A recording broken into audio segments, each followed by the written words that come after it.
That's fine.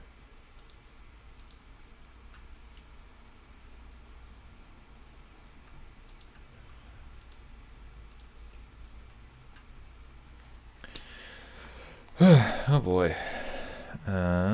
Before we start, I should probably push the work I was doing this morning.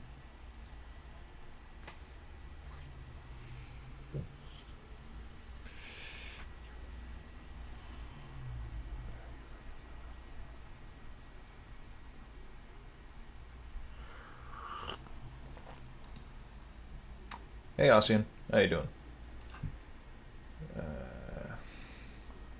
Is GitHub gonna launch? Boy. Ah, there it is. I don't need to...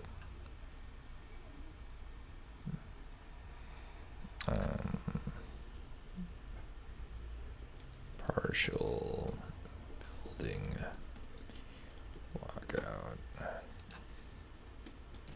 The weird geo. Descriptive enough, don't you think? That's committing all 6. Yes. Okay. Yeah. So here's a weird glitch with the editor. I mean, this didn't happen on the other laptop, but you know, when I try to minimize it, like the camera view still stays up. To be fair, this is also an older version of the editor. I haven't replaced it yet. So, yeah, that might have been fixed since then. Just wanted to say your videos inspired me. Aw. Well, great. I can't say it's easy. But good luck. Yeah. Okay, so what's it? Today, gonna be going over what I've been doing with Building B, which again is not as much work as I would have liked to have gotten done. Hopefully a lot of the shit with unemployment paperwork is over, so I will have more time to devote to this during the week. And yeah, I'm talking with Matt Davey because I could not secure a guest for this week, and I'm an idiot. And so Matt Davey's just like online all the time, so I'll see if he is willing to come on again. He said so. Oh, actually, that might be him. An hour. Yeah. Yep, just went live. Okay, so Matt Davey will join us. Great.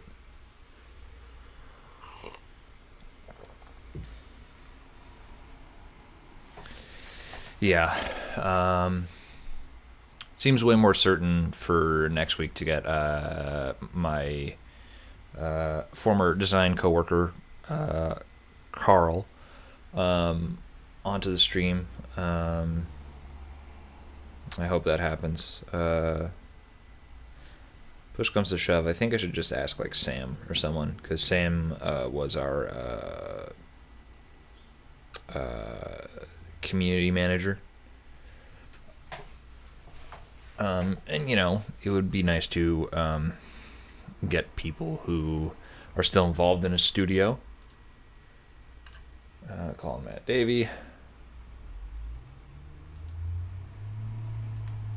Hey. Oh, great, you're coming up the monitor. Oh, where are the settings? God damn it.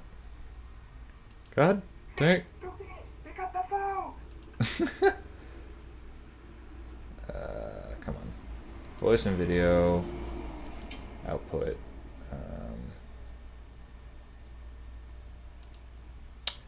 Alright, try again. Your level is looking awfully woody. Woody. Oh, yes. Okay, now you're on desktop audio. So, hey. Ooh, Hey, welcome back to Matt Davey. Woo, yeah. How you been? Hey, man, what's going on? It's, you know, just working on this. Yeah. What do you? That's your Sunday plan, huh? Yeah, I guess. Mm, I don't know. What do you do on Sundays? apparently family errands, and a little bit of coding actually. That's what do I do? I don't know why I sit there and code random things.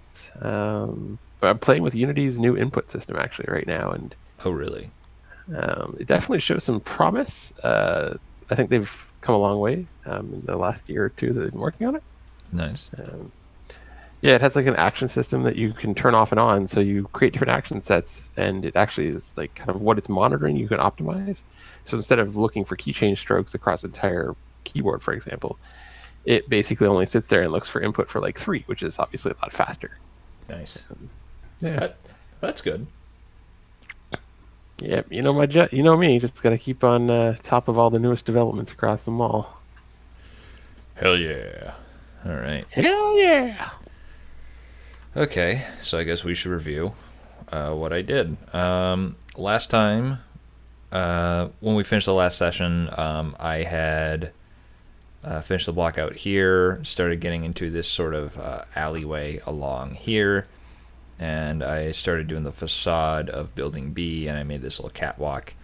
Again, I didn't get as much time during the week as I would have liked because I had to go to Boston Public Library because they have printers where I need to print all my invoices and turn that into the unemployment office. So, Hold up a second here.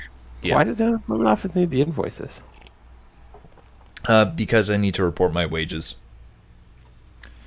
Because that's what they're going to base unemployment payments off of. Maybe I don't know what American side stuff is. Like, don't you guys do that with your taxes though? Like, it's based off your last year's taxes. I don't know. No, I think it's just wages. It's like 70% of your wages. All right. Well, Yeah. I don't know these things. I'm some Yeah. I'm a knucklehead, as somebody once said. Absolutely. So yeah, That was fun. That sounds like not so fun actually. But yeah. yeah. Well, I've been thinking of expressing this in multiple ways. I initially thought that I wanted to talk about the unemployment process because I'm learning so much about it. I thought I wanted to do a massive tweet thread just to be like, here's all the logistics and here's why it sucks. And Do you want me to tell you how you do it in Canada? okay, how do you do it in Canada? You go down to the unemployment office, which is part of Services Ontario or Service Canada, wherever it is, and you say that you need unemployment. They look at your last tax record, and you're good to go. Fucking I mean, there's other parts to it where then like you get have to start showing that you're trying to find employment and a bunch of stuff. Oh, moving yeah. forward. But yeah, we do have that. that's it. That's pretty much it. Come Yeah. to Canada. Screw this American dream of yours. Yeah, honestly. I mean, yeah, I was. No, I told you I've been thinking of seeing if I can apply for places in Montreal. Hell yeah.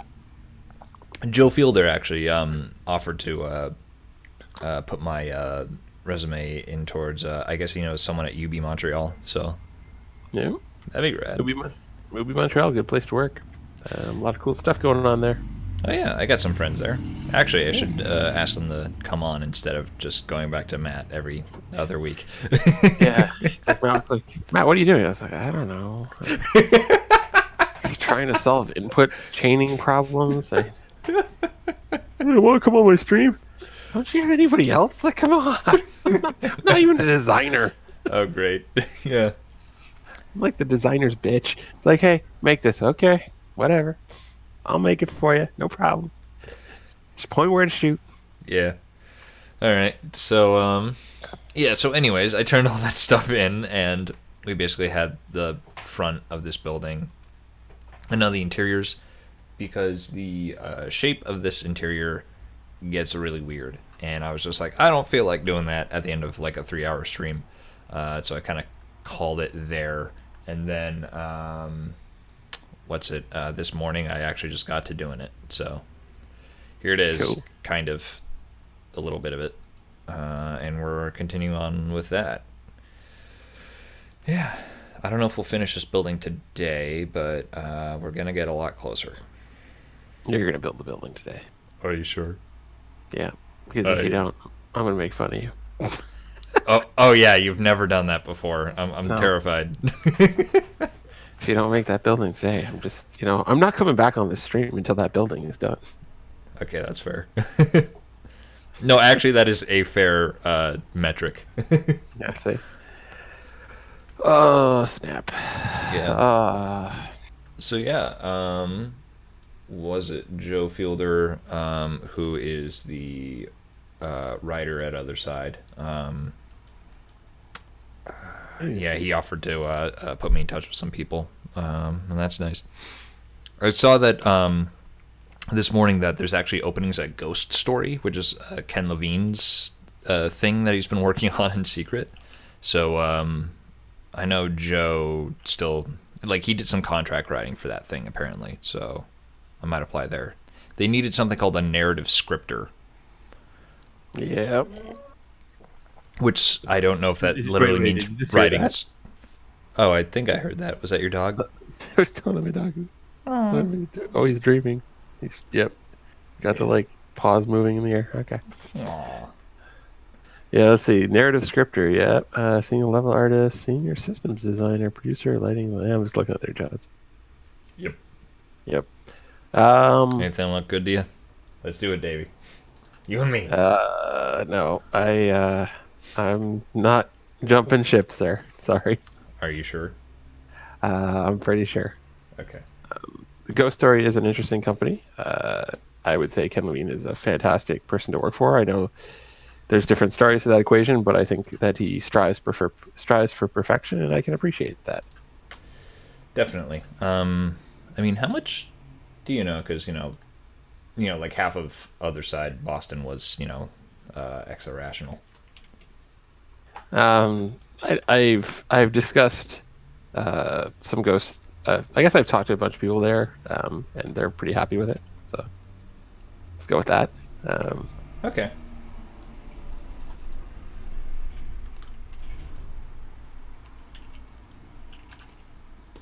Well, that's the end of that. You like that dead, and then he's like, "Nope, not talking about that topic." Yeah.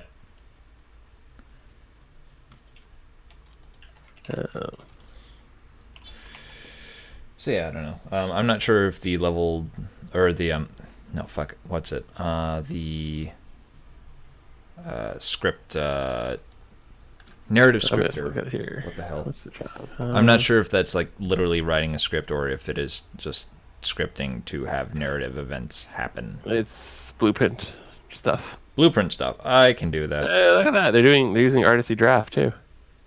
They're doing what?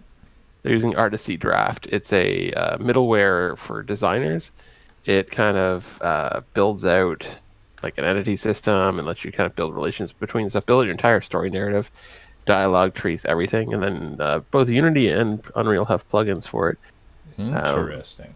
No, it's pretty good as a system. The only catch that I have with it, which really makes me so sad, is it doesn't work with the latest Unity, and the Unreal plugin is not a like a supported one. That's like a community built one, but it really is pretty cool.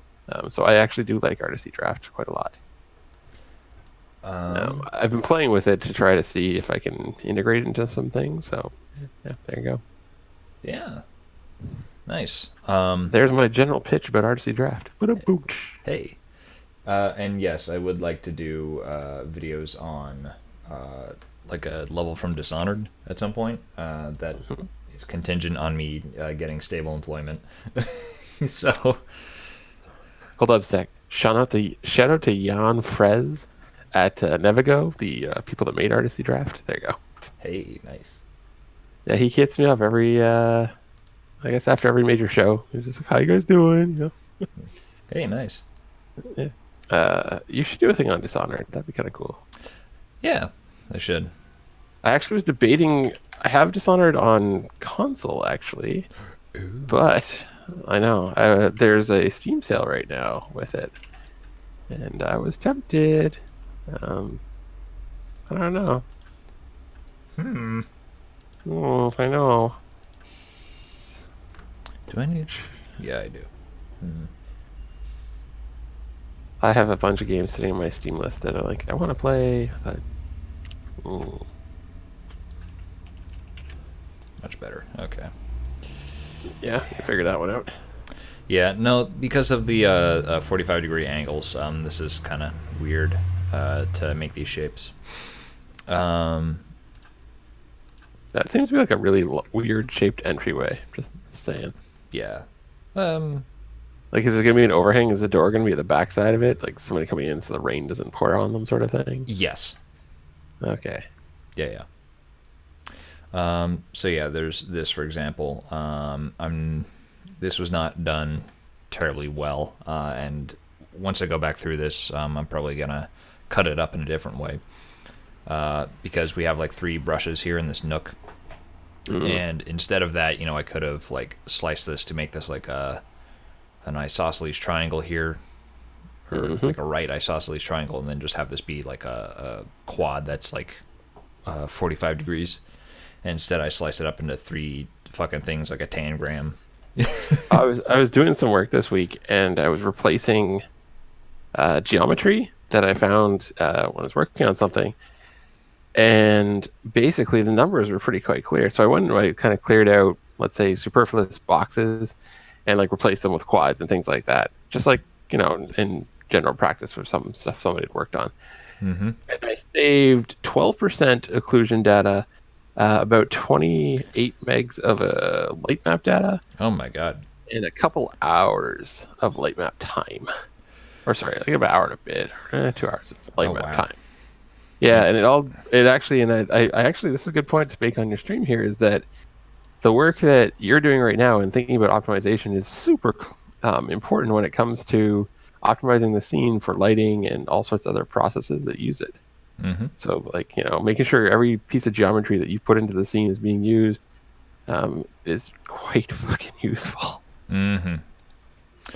Yeah, and especially with older things like BSP. Oh, absolutely. Like, this is like way more in the hands of the level designer, which is kind of why I like doing this, or still working with this, because it's way more of a sense of accomplishment, but it also makes you like kind of think in terms of like using the whole buffalo,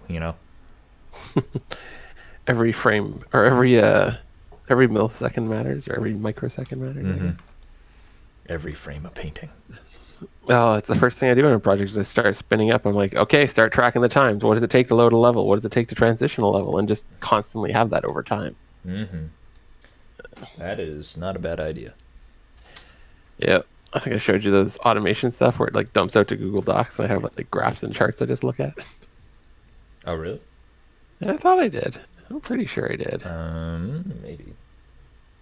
I'll send you a screenshot of one of them. Where is it here? In the order.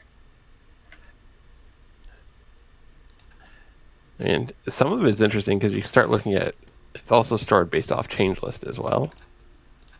So you can figure out where things have been added and what caused like extended time. Oh, like nice. That. Nice. Oh, yeah, that's just the graph part. I mean, you have the raw data as well. But... And I also can tell when I did like an upgrade, and you can tell performance of each like beta package and stuff you bring in. I don't know. It's organization for the sake of having it, I guess. Indeed. Mm-hmm. Version control and game dev, particularly with non-code assets. Well, I mean, I'm using GitHub right now, and that's perfectly fine because I am not terribly picky. Perforce is definitely like, once you get it set up, it's the most user-friendly, and like it allows you to do a lot of fancy operations, and you can, it still presents them in like a digestible, understandable way. Yeah, cross-disciplinary, and the biggest saturation in the industry is going to be it currently handles large data files the best way. Git has something called the large file system, the LFS, which is like their answer to that. But I guess the industry is still sitting on Perforce as like their go-to for everything. So if your school isn't teaching you Perforce, you should question the school. I mean, I'll be very blunt about that. It's like that's what they should be teaching. If they teach you something, or if they're like, "Oh, Git is the best ever," it's like, have you made a game before in your life? Have you worked anywhere? Like, don't tell people that. I mean, Git is fantastic for small projects. Code is perfect for Git. Mm-hmm. But anything with assets, as you're specifically asking, non-code assets, it's got to be Perforce. Mm-hmm. Don't use Dropbox, as some people I've seen do. Oh my God, yeah. I've seen a team of 5 use Dropbox on a Unity project. I can't even explain how frustrating it was. Oh my God. Okay, yeah. So this folds in with the thing that I just remembered today and was like, oh, I should actually bring this up on stream. Dropbox? No.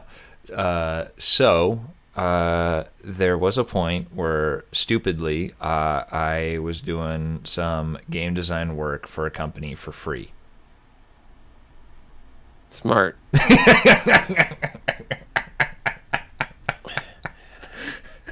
Hold on, let's take it aside here. Let's put it aside, okay? Doing game design work for somebody for free, there's a lot of times to do things for free. There's a lot of times to give back to the community. There's a lot of times to work with companies. There's a lot of things. There are benefits to doing stuff and showing that you're capable of it. Let's say you're an employer, and you're trying to progress through it and showing them that you're capable of doing it. Because let's say I'm just going to use you as an example. So like doing some level design stuff on a project, that could lead to moving forward in your career, moving up, absolutely. But putting all that aside, contracts. Yes, I've had many of my mentors always beat that into me. It's just like contracts. Don't do it if you don't have a contract. Okay, so the context of this was I was up in Montreal for my semester abroad, and I was pretty keen on getting an internship somewhere, and I was really trying to find that. And there was this one place that was looking into it and said, like, hey, they wanted this and they want to arrange it. And one of my classmates I knew, like, got an internship there as well. And then he had informed me, like, towards the end of the semester, was like, oh yeah, they don't have resources for summer interns, so we're not getting it, which really sucked. And so I just wanted to do something that summer in terms of working in the industry. And then there was a posting in one of the Facebook groups for Champlain, where our career resources person said, hey, there's this graduate, or there's this guy who graduated a few years ago. He is looking for people for his thing for game design internships. I was just like, okay, let's go, let's do it. I hit him up immediately. He got back to me like real quick, and apparently he looked over my stuff and he was just like, yeah, this seems like pretty good. I think you're a great candidate for design internship. And I was so nervous about like getting something, like anything, that I just did not question any other things. And then by the time by the time the semester was ending, I had found out like a couple of other people I was with in Montreal, artists mostly, had also gotten the internship with him. And so I was talking with them, and I was just like, hey, by the way, like, we didn't bring up pay. Do you know what's going on there? And they're just like, no, it's unpaid. Yeah, so like, Canadian, was it in Canada? No, I was just studying abroad at the time. That was another weird thing. This was a guy who was always communicating with us via Skype, and we were just in one big like Skype chat. And he was always talking about like, hey, I'm traveling all around, so I'm gonna be like irregularly available. And so that ended up being he was like going to the Philippines, and then he said he was in New York for a bit. And so like this guy is like traveling all around, and he can't pay us, I guess. And so I, did my best to, work on that. And then I interviewed for a QA position for like a job, and then I got that for the summer. And then I was like, oh, so they don't want me working on anything else. And I like explained the situation to the graduate student who, no, not that graduate, but the alumni who was running this thing. And he was just like, oh yeah, I understand.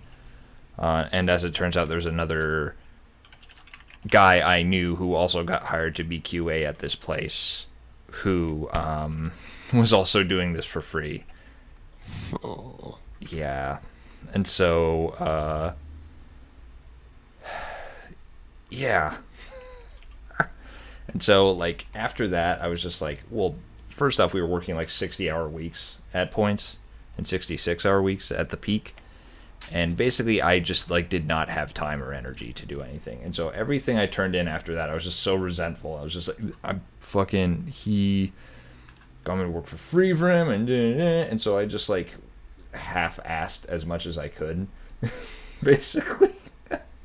Uh-huh. Mm-hmm. So, yeah. And, what was it? My friend and I, who were both ended up at QA while simultaneously interning for this guy, were talking, and I was just like, hey, do you think it's like, I don't know if he talked about like pay with you and it's weird, and he's just like, oh no, this is absolutely sketchy what we're doing. I have zero idea why. So yeah, we were all kind of aware that this guy was strange. And so yeah, this ended up being working on like a bunch of like Apple Store shovelware. Oh god. Yeah, so I was doing work on like cell phone games for, and was absolutely not putting my heart into it. There was one concept for a one touch or a one button game that I submitted that I was actually really proud of, but then like Why is this a trend with education? I don't know, Why? man. It's like I hear about this all the time from like different students. It's like, oh yeah, you know, my internship was working at my professor's company, and you know, we learned God, so yeah. much. And I'm just like, how does that work? Like, Yeah. like when is the quality control and the integrity of the school going to like come into question? Mm-hmm. Baffles me. I guess moral of the story is don't be like me. I'll never work for free. Don't work for me. Never work for free. Ah, Yeah, yay. pretty much. Yeah. Oh, and that was the other thing, because you reminded me, all of our version control was done via Dropbox. Oh, I'm gonna punch you in the face next time I see you. No, I'm gonna punch you. I'm gonna slap you. I'm gonna slap you. So no, I'm just kidding. So yeah, that was probably the dumbest thing I ever did, because I was trying to do that, and then that was actually around the time I was first messing around with the dark mod. It didn't really turn into anything useful, but you know, I felt like I could have at least had more time, or at least, you know, had more personal time to do things rather than working on you know, a prefab like kart racer track thing where I had to collect all the coins, you know. I still don't understand why. Why do these things happen? Why do they exist? It makes me so mad. Oh, I don't know if you heard about this case recently. There was a university in, I think it's the Midwest, where like people started collecting evidence and affidavits of this particular professor who was like clearly unqualified, and he would have like people work at his company for free, or intern at his company for free. Anger face. No, I was not aware of that. But I mean, it fits well with, you know, uh, I'm trying to beat if this is. I mean, I've had some chats with Warren about that. I think I can say that. Okay. Pretty sure I can say that. Warren Spector, great guy, has No, we're not allowed to say we know him. No. Yeah, no. It's like it was in a company channel. So um, we've talked about education, and at least in my stance on it is that there's a very clear problem where there's not enough qualified teachers to fill the needs of the education system. So there's a quality bar is lowered. Mm. So uh, it's like ask your professor what games have they made in the last like 2 years, 3 years, 4 years, and if they can't answer something that wasn't a mobile title that's throwing shovelware on the app store, you got a problem. Like that's a serious problem for because you go to school to be a doctor, and you're in your classes, and you want qualified people. You don't want like a mechanic teaching somebody to be a doctor. Same vice versa is you don't want a doctor teaching somebody to be a mechanic. That's kind of my argument there. And I don't think it's a very popular argument when I start attacking education. I digress there. But there's definitely some room. There are a lot of great schools out there. Shout outs to Sheridan in Ontario, Canada. They have a fantastic program, and they literally go to GDC and they hire from the crowd. I've seen it time and time again, and I think it's the smartest thing they could possibly do. Oh, nice. They produce some great students. Shout outs to the Oddbird Studio guys. They're from Sheridan, great group of guys. Starting out in the industry. Honestly, to say it's like the school. There are great schools. There are fantastic schools, but then there's an incredible wealth of shit. So I always hope people Oh yeah, no, I almost got pulled into one of those for-profit ones. I think it was the University of Advancing Technology. So I'm sorry to stop here. So Shapey Fiend, that's a really rough spot to be in when your lecturers haven't done anything. And Warsoft is if you challenge that, if you question them on it, they are going to get defensive. I've seen it. I've done it. I've challenged people about it, and they get defensive. They'll make up lies. They will do all sorts of things. So I'm sorry that you're in that spot, man, girl. I don't know. Dang. Yeah. Actually, here's a fun story on that one. Not to interrupt your train here. Yeah, I was at a university doing a talk, and one of the professors there, he comes down and like I'm talking to the students and I do my bit, whatever, and the professor comes in. He's like, "Oh, thank you for coming. I've got my master's in game development, and I'm going through for my PhD. I think it was a PhD or something." And I looked at him. I'm like, "Okay." Backstory: I went to this university. You were going through at the same time I was.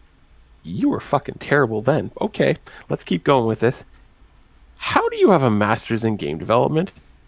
Because there's no schools that have that program. I was wrong. There was a school that had that program. But it's still, the guy has never made a game in his life, like a commercial game. And he now has a master's in game development from a school that, once again, did not actually have qualified teachers. We'll just throw that out there. But now this guy is able to say that he has a master's in it and that, he deserves X amount of money. And I'm just like, fuck, how did school systems create this mess? It's like, none of us had schooling when this started. The generation before me, like legends, fucking did it all on their own. Yeah. So anyways, there's my rant about education masters, and yeah, I still can't believe this guy said that, and that's how he introduces himself everywhere he goes. Yeah. Well, the tough thing is that I mean, I'm about to dunk on for-profit universities specifically, but like public nonprofit or private nonprofit university, they're still like, well, maybe not the public, but private nonprofits are still like driven by the profit incentive. And so, whatever is something that people are interested in studying for, whatever like new line of work comes along that kind of looks sexy, they're going to have an incentive to develop a program for that, even if it doesn't necessarily meaningfully prepare someone. That's like the bread and butter of education right there. Well, I mean, like, Yeah. again, it depends. It's like public universities are pretty good.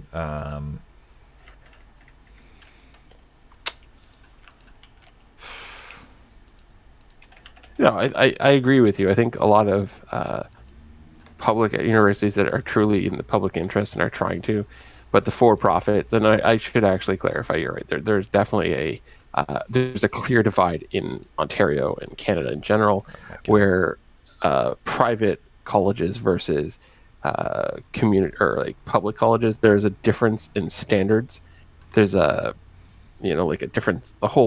Everything's different, I guess is the best way to put it. There's a different governing body. There's different ways they have to label their courses. So it really is, yeah. Yeah, I mean, yeah. I just want to be careful because the dunking on the Yeah, no, you're right. dunking on universities is a big talk radio thing, and I don't want to be I don't want to get into that because I don't agree. But yeah, what was it? It was going to be the University of Advancing Technology, or UAT, and yeah, I was almost dumb enough to sign up for that, but fortunately, someone talked me out of it. No, that's not what I wanted. Viz Portal, there we go. All right.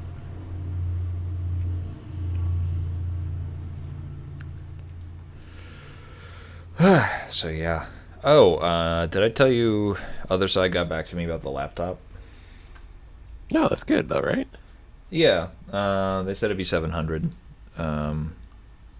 Which Probably a good amount. Uh-oh. yeah. No, I think I told you. But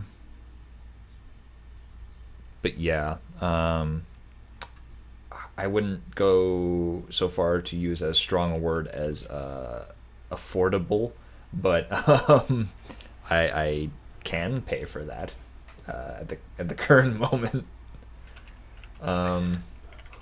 This was an Alienware, what, M15 or something? No. Yeah, I think so. It had a 1070 in it.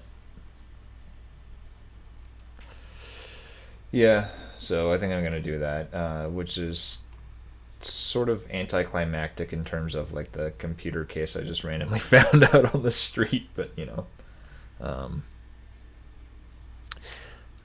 Yeah, it gets you something to use, so that's kind of a bonus there. Mm-hmm. That's kind of where I look at a lot of those things is, it's what you got to use. Yep. You got to use what you got to use, right? You know what I'm saying? You just got to do what you got to do. Hey, old pop. Yeah. Well, move around there. Man, what's that thing? That's coming this thing, man. No, don't say that.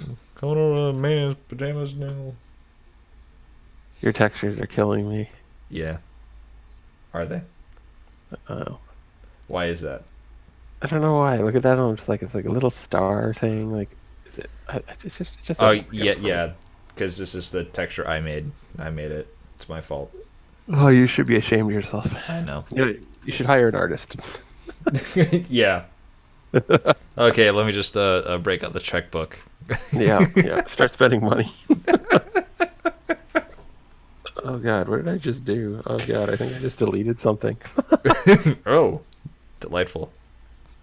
Oh damn. Has it been super hot up near you the past week? Yeah.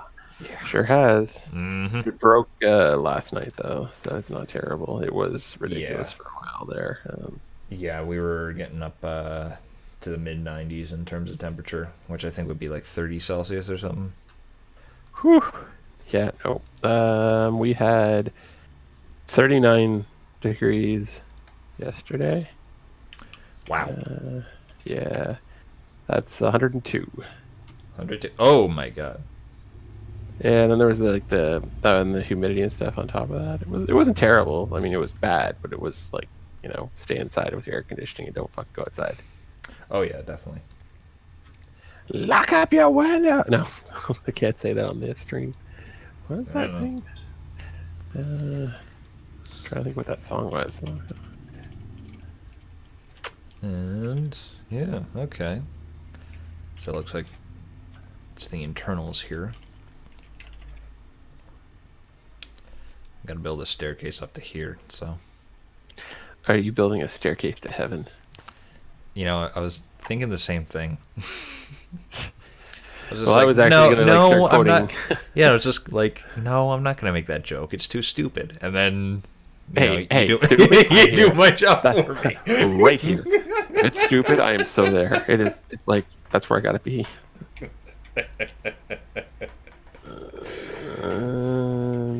Yeah. Yep. Oh man, I'm having like a. The meme where they talk about naming of variables takes up 80% of a developer's time. It really Kind is of. true. Yeah. Like you sit here and you're like, well, what's the proper name for this? It's like an input capture system, but I need to. Fuck. I don't know what to call it. Call it Steve. No. I did that once this week for somebody. I was talking with somebody when I was working on something. They're like, "Oh, just call it this." I'm like, I'm gonna regret this, but I'll call it that. Indeed. The best part, it was a propagated network function that would just go out and it's called that. I'm like, oh god, why? Oh, really? Yeah, Well, I mean, I don't understand that, but that doesn't matter. I don't know netcode. I'm sorry. That's okay. 3, 4. Netcode is just blah. Indeed. Some of my favorite netcode stuff is like writing packets and writing like the header system and the packet structures. It's like really kind of fun to do because you're just trying to minimize the amount of data you're sending across and optimizing it as best as possible and like all that junk. Mm-hmm. It really is junk, come to think about it. You okay there? Nope. Was out playing poker last night. Oh, I see. Yeah, I'm out playing poker with the. There's like a poker game every so often. And I finally decided, I'm like, yep, I'll go. Mm-hmm.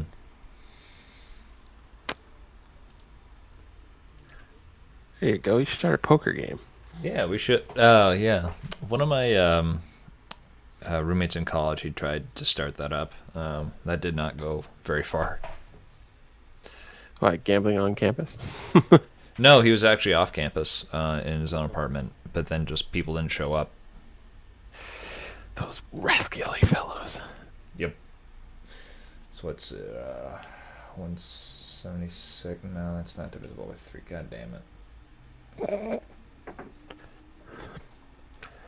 What the hell am I supposed to call this? This is really stupid of me. I'm having like a brain moment here. A brain moment. A brain fart, or whatever we want to call it. This shouldn't be that hard. A moment of brain. That's, to be fair, it's coming on 3 o'clock. I've been doing this since this morning, so maybe it's just one of those things where it's like time to stop for a bit. But no, so I have to. So one of the clever things with this input system is that you disable the bindings when you're not using them. So for like, imagine a console window. So whenever I hit, the back quote or the tilde thing, the console comes up. Mm-hmm. And then I don't want to have any of the actual input checks until something is visible. So what you do is you make a management type singleton. I know everyone hates singletons. I'm not touching this one because I actually use singletons properly. Mm-hmm. It's really a static class is what I use, but the singleton is just to access the, scoped. You make a list and you track, any input catchers. And then when you add an input catcher, you register one, you turn on the input capturing. And originally I was just going to have it based off a windowing system, but then I realized that it has to be based off an interface because, maybe we have a window versus we have a static panel element. And I'm just having the hardest time in the fucking world right now determining what I want to call the interface. Well,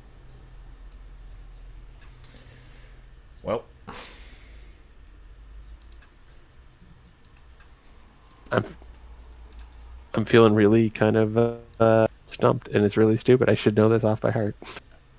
Mm. I blame you. Yeah, I know. Yeah.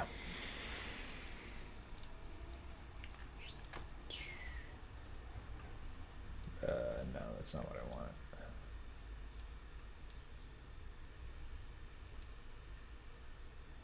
That should be okay.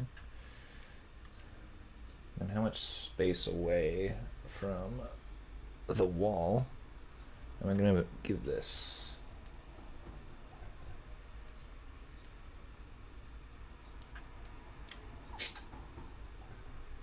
All right, so that's 3 times 64. 1,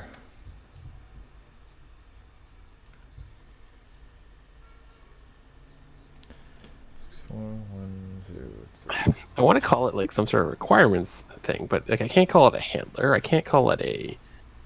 I don't know what the hell this would be called. Hmm? It's basically defining a requirements, but there's no real. So you can't name it interface or something? Well, it's an interface by definition. That's the big I at the front. Mm. Oh, I see. I don't think. Well, theoretically, I don't. Well, I don't think an interface is the actual proper way I should be doing this. Really? I could just base class it to something else, but then the base class would go to that. No, I want interface. UI input action. Put action. I just want to say needer or needler. Sure. No, input action. Eater. I'll call it eater. There you go. Hey. I'm good with that. It's the worst fucking name in existence. And then I do this. I mean, I wouldn't go that far, but okay. Look, I have some really dumb ideas at times. Where is this thing? Okay. Only problem with the grid view on this is that it can get so busy.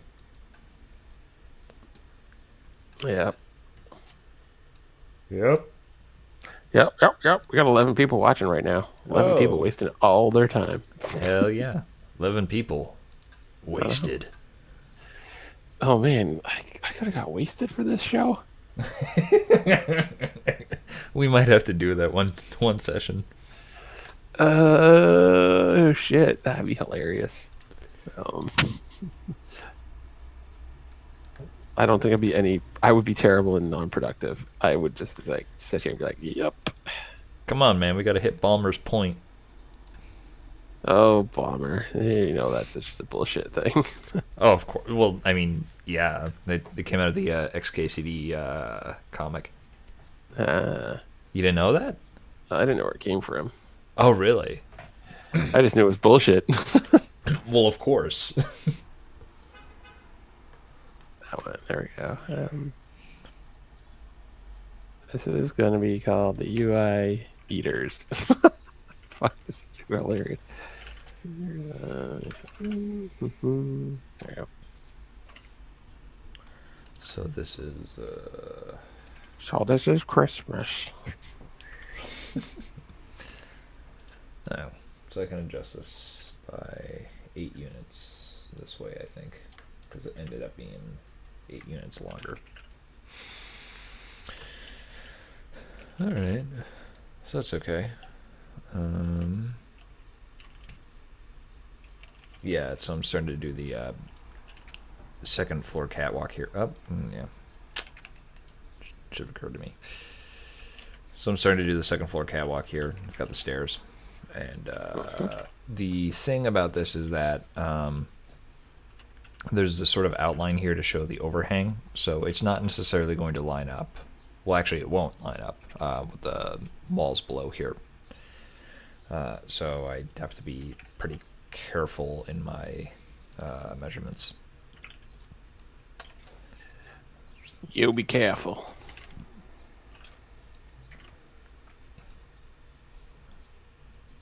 Okay.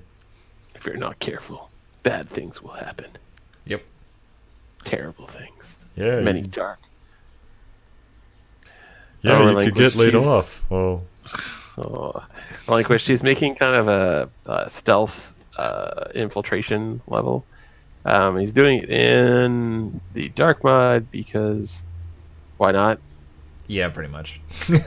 Well, the dark mod because it has the stealth gameplay ready to go, and I don't have to implement any of it. It's great.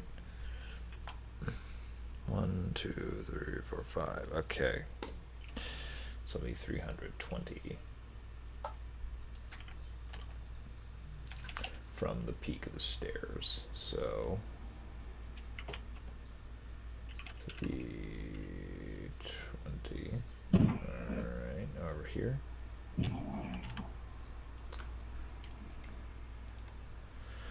Oh, I'm vacuuming upstairs. Dang. So yeah, I'm just using this as a guide. I'll delete this in a bit. So yeah, that's the corner. That's how far the upper wall should extend. So, let's get that back up to 16. So yeah, should I talk about places I've applied to? Or is that just kind of boring? I'd be interested to know where you're applying to. Yeah. So, it wasn't an official application, but again, I just forwarded stuff to Joe yesterday to pass along to the guy at Ubisoft. What's it? My college roommate senior year, he ended up at Sledgehammer, so he gave me a referral link to some of my stuff through there. So I don't know if I'll get anywhere with that, but I imagine working at a Call of Duty company is a little more stable. Perhaps not as interesting or engaging, but job's a job. Yeah, exactly. Job's job. A to B, baby. A to B. It's like I drove a crappy car for a very long time. People often said shit about that. I'm like, yeah, A to B. Yep. Yeah. Oh, he wants to know what the what the building is supposed to be that you're making. The building here is. It's kind of weird. So this is like the dozenth time I've explained the concept of the mission, but the concept is that the player is supposed to steal something off of a ship that's going to be coming through this canal out to the ocean. So the player starts here in this alleyway. It's nice that I can actually show some geo here. They're going to be going through this building here, which is sort of the canal's business end. A lot of offices and financials in there, and then the building out here is going to be customs, and it's sort of a place where cargo is inspected. I decided to make these weird arbitrary shapes. I don't know why, but basically it kind of prior this was just going to be like a warehouse or something, and I was just like, I can't do a warehouse. That's way too boring. So I tried to make it into something else. So the idea is that there's going to be a drawbridge here eventually, and as the ship comes through the canal and the locks, it should line up with a drawbridge here, and the player can actually lower that to get onto the ship.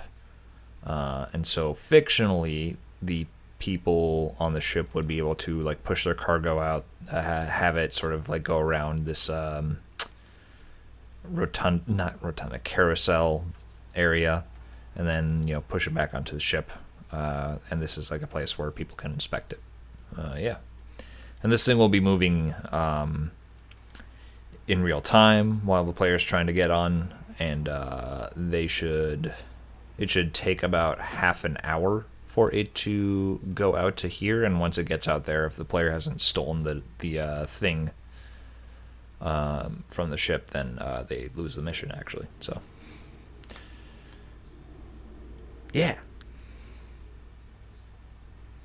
Yeah, baby. Yeah. Woo! And so this will be offices. This will be the customs and inspection stuff, and then there's going to be a building over here of a bunch of machinery that actually powers the pumping mechanisms. So, isn't that great? You're like a superstar to humanity, a beacon of hope. I thought you didn't get wasted.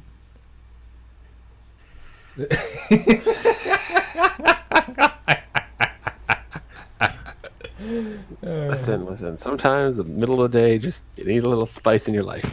Mm-hmm. And now I'm feeling that. Where else? It's also not an official thing, I guess, but I I sent my resume through an acquaintance to New Blood Interactive. So they're the people who just put out Dusk and Amid Evil, and they just launched their new game Maximum Action into early access. So Right on. Do any of those involve you moving, or are you like pretty much good where you are? New Blood is like a complete remote thing. UB Montreal, obviously I would move. Sledgehammer, obviously I'd move. Because they're in San Fran, I want to say. Who? Sledgehammer. Who? Sledgehammer? I don't know.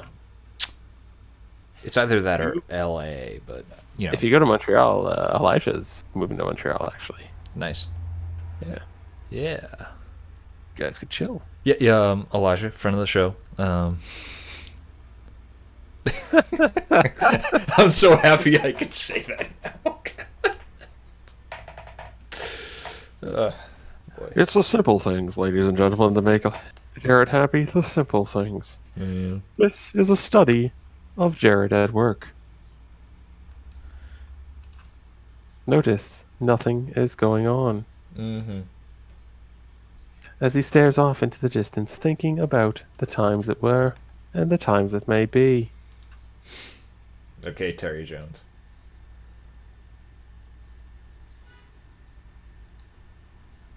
Well, who else am I going to go with? I mean, I don't know. Fuck. The whole brain is just like on. It's like, this is your brain. This is your brain on shrooms. Trying to pattern out something that a couple of years ago I worked on a game and I had this like really cool cascading UI system. Whoa! You worked on a game? Yeah, apparently a couple of years ago. I've apparently not doing this for a while. Why would you do that to yourself? I would say the money, but you know.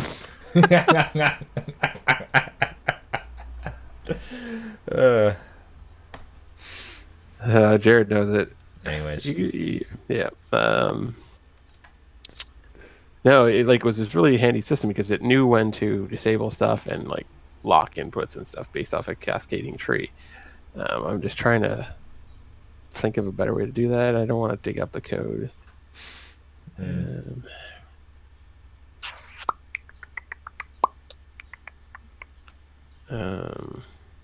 Yeah.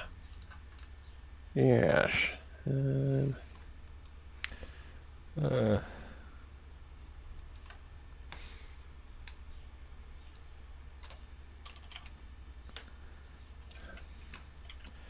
So yeah, that's about right.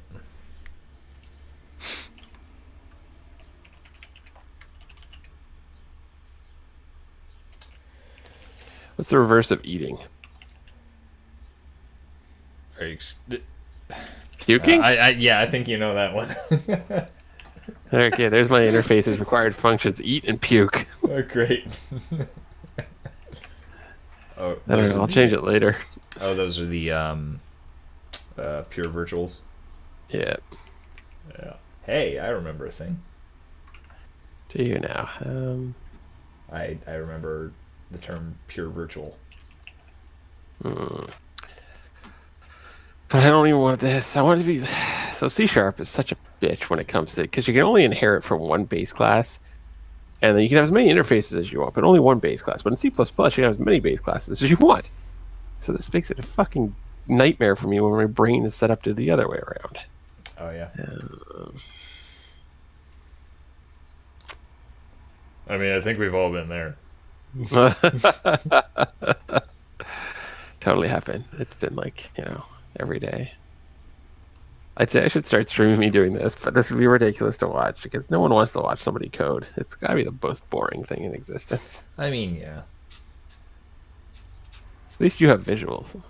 Yes. Mine is just like hopping between code pages. Ugh. Indeed. So, just to line up. The lineup. Yeah, so for this to line up 45 degrees, it's pretty good.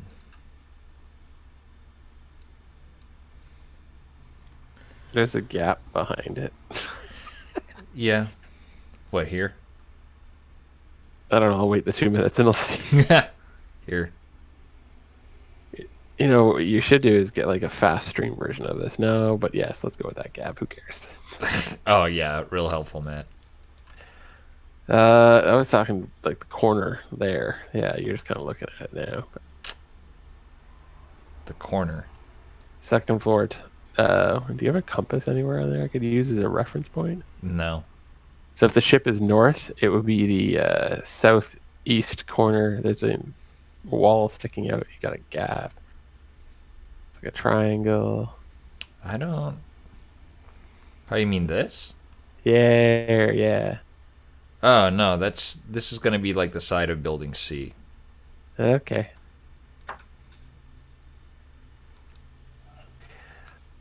You got to give me credit here, man. I don't know. I don't know what credit is. Yeah. Okay.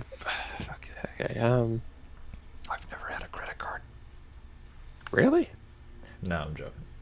Well, I was gonna say, probably want one of those. Yeah. Yeah. I don't know.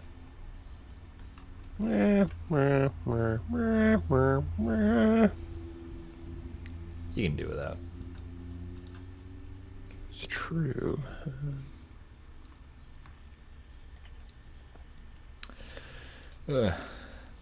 Yeah.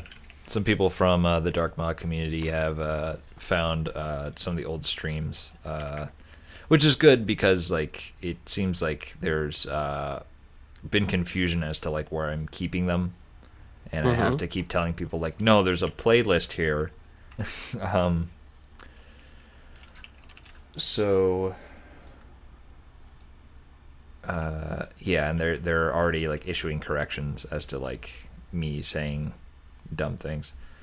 I guess like my first session I talked about the lockpicking and thief, and I said it was like identical to stuff in the Dark Mod, and I completely forgot that it isn't. So oh man, I love correction boards. Those people are fun. You said this wrong. no, Okay. well, I mean, to be fair, I did actually forget. So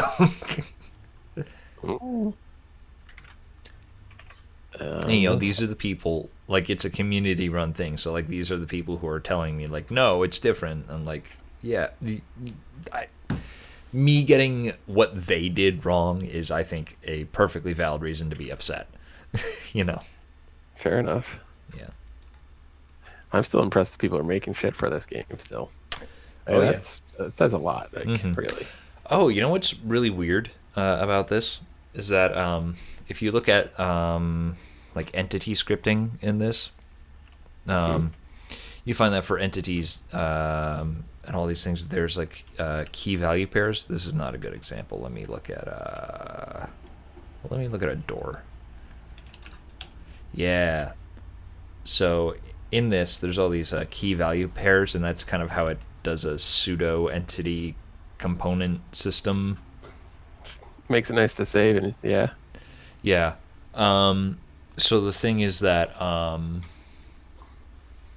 what's it? Those are. I mean, you can define them in the level as well, but for other parts of it, those are defined in like separate like entity script files. Mm-hmm. And if you crack those open, you realize that they're like interfacing with like scripts for levels and things like that. And so you find out that all the entities in the game are defined at runtime because they're read in by the game. I don't see a problem with that. Yeah, well, I just thought that was cool because you can like tweak something and then like reload your level and then like the objects will behave differently. You know. Those people in Thief, some smart people there. Well, this was for the Doom 3 engine, but All right, yeah, they moved over there. yeah, like all, for example, in Doom 3, like all the guns are defined at runtime when like those things are read in. And that's bizarre to me, you know. I don't know. I mean, think of it as like, in terms you may be familiar with, like a scriptable object. That's essentially what they are. I mean, yeah, but Unity has to compile those. No, it doesn't. No? Scriptable objects, it's just a memory storage, like a JSON object that's basically, well, it's a YAML, but it's read in and then just makes an object from it. It doesn't actually compile those. Really? Yeah. Ah. Well, It's just a serialized version of an asset. But in that case, it's like if you look at a scriptable object in Unity, and you break it down. Let me just find one here. Open with, where is it? Something like text editor, Visual Studio Code. Burp. It is YAML. Woo. Indeed. They just recreate it on the fly. Huh. Yeah. Now, fun fact is that they've realized that the YAML implementation, libyaml, they've been using for years is actually really slow, and they're replacing it with one that's like 44% faster or something. But yeah. Nice. Yeah, there's all sorts of little gems tucked away in Codeland. Yeah. Codeland. Well, that's pretty cool because I just showed my whole ass here on the stream. Just being like, oh, isn't this really cool? And you're like, no, it's very standard. So. I don't know. It's not everything is built that way, but it like you have to have a way to store your data and be able to recreate it. So even your level, in a sense, is stored in a format and then it's parsed and then created into the objects. Well, yes. It's just it's an unfortunate way we have things. If you could have like a binary representation of your stuff, that's faster. I can't remember. One engine actually just does like a memory dump to a file and then loads that in. I can't remember which engine. Really? Yeah, it's like here's a direct dump of the memory into a file, and then it just reloads that directly into the memory. Now, there's a massive problem with that, is that corruption and a whole bunch of stuff. There's no way to detect and fix at that point because you're just loading the bad area. Unreal does something interesting with it, where they do a whole bunch of pre-baking of content. I'm not going to go too heavily into that one because that's complicates this, but for Unity it's pretty much text file. And before I forget, people are going to say you can flag things forced is to save as binary, and it's true, you can. It's still the same thing, it's just a binary representation of that. Well, great. Yep. Trolls.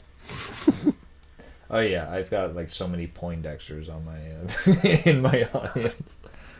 On a side note, so yesterday, I and the was day joking before, about that, by the way. Don't. I had somebody literally hammering my Twitch account, trying to get its password, which is so stupid because you have two-factor turned on, right? And it was just like nonstop hammering all day trying to get in. I'm like, did you not realize that by the 100th time when I was asking you for the two-factor thing that you weren't going to get in? Like, what? Why bother? People. In the words of King Crimson, people are the strangest thing. They are very strange. Very, very strange.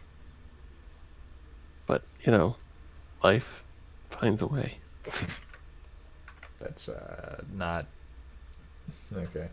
I'm just going to keep saying life finds a way. Kind of like a shout out to somebody. Your floors are wonderful. Looks very dense for an area used for cargo inspection, just saying.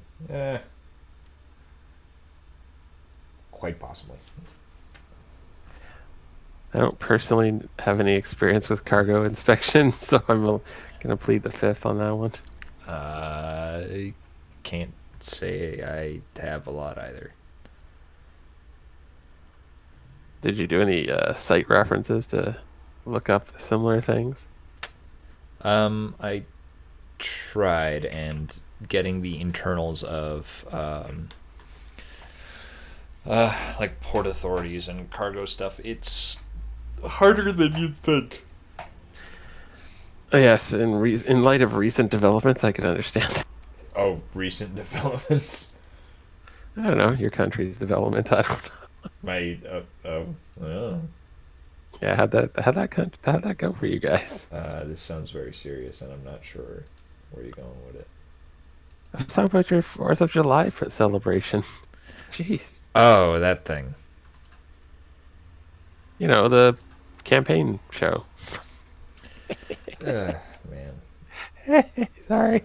Yeah, Okay. yeah. I know. Hold on a second. We need to take a moment here, okay? Dear Bethesda, why is it that if I were to purchase Dishonored 2 on your platform, it is currently priced $49.99? But if I was to purchase it on, say, Steam, it's currently priced $24.99 for me. That is interesting. Maybe, just maybe, you should align your sales with the Steam sales. Because when you don't, and I'm looking here, I really do want to put it on your platform, so I keep my games, isolated to their properties, whatever.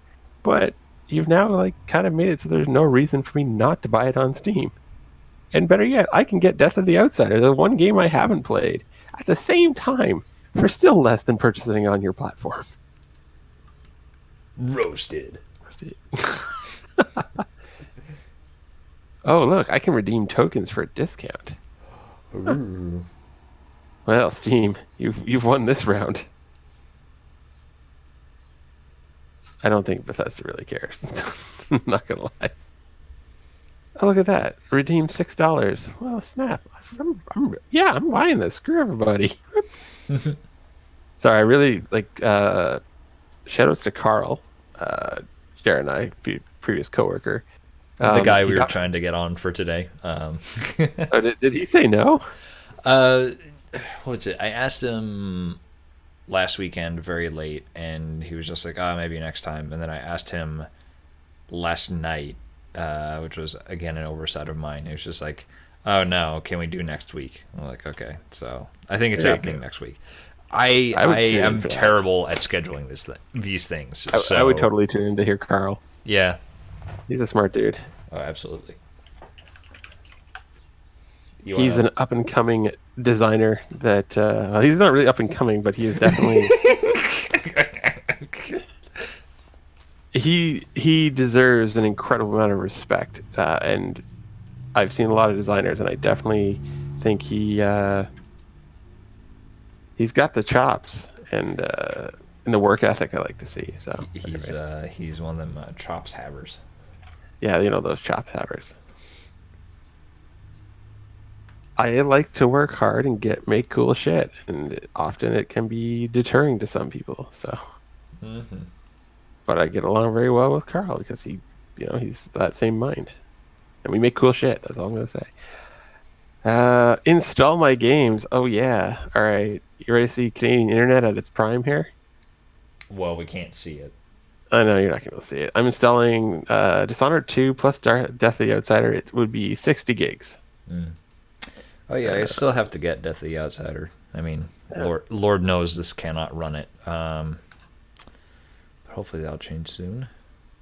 Yeah. All right. So it's just about done allocating the 66 gigs or whatever it is. Other side is characteristically being slow again and getting back to me. Well, I obviously don't want to weigh in too heavily on that stuff. I think that they are doing what they're required to do and all that stuff. Yeah. I guess. Hey man, I gotta stay away from that discussion. You understand? That's like the No, I know. you can't. All right. It is downloading currently at a whopping. Oh, it's maxed out at Steam's transfer rate. Yeah, Steam caps out around like 100 megs a second.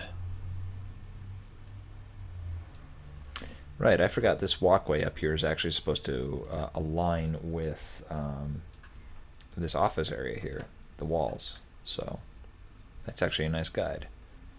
The walls! To the window! To the walls! Why can't I just walk through the walls? That is not where I was going with it, but okay. Try. Well, no, I know. I know. You don't want to say sweat drips down your balls on your... No. Have you... Apparently I just did on the stream. Stream first, after all.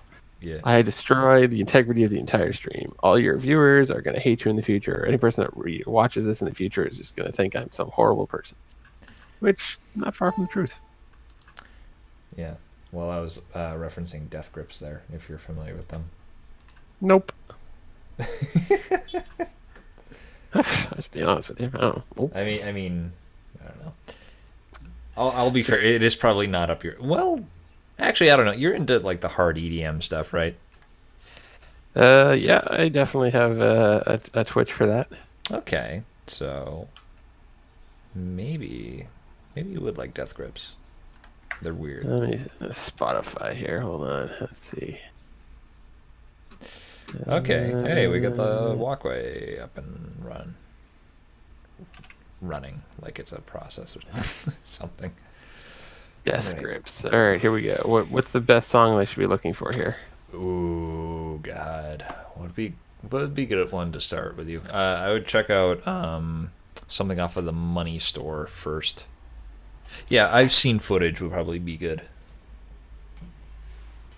I've seen footage. That does not appear to be on that one. Oh, there's no right. Okay.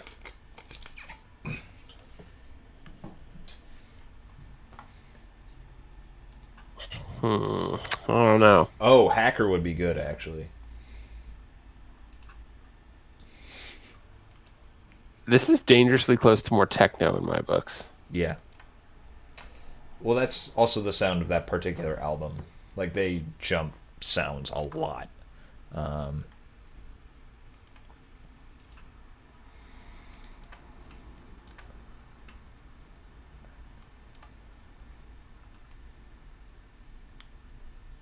Yeah, I'm not really feeling it. Sorry. No? Okay. Actually, the worst case scenario, I don't know why, but I was feeling Linkin Park the other day. Oh, yeah. Like, totally, like, out of nowhere. I'm like, you know what? I'm feeling Linkin Park. And it blew me back to, like, some of my first startups and stuff, traveling and whatnot. I was like, dang, oh, God, yeah. It's been a while. No, it's really nice to, you can have music that kind of, like, serves as a time capsule. Yep. Yeah.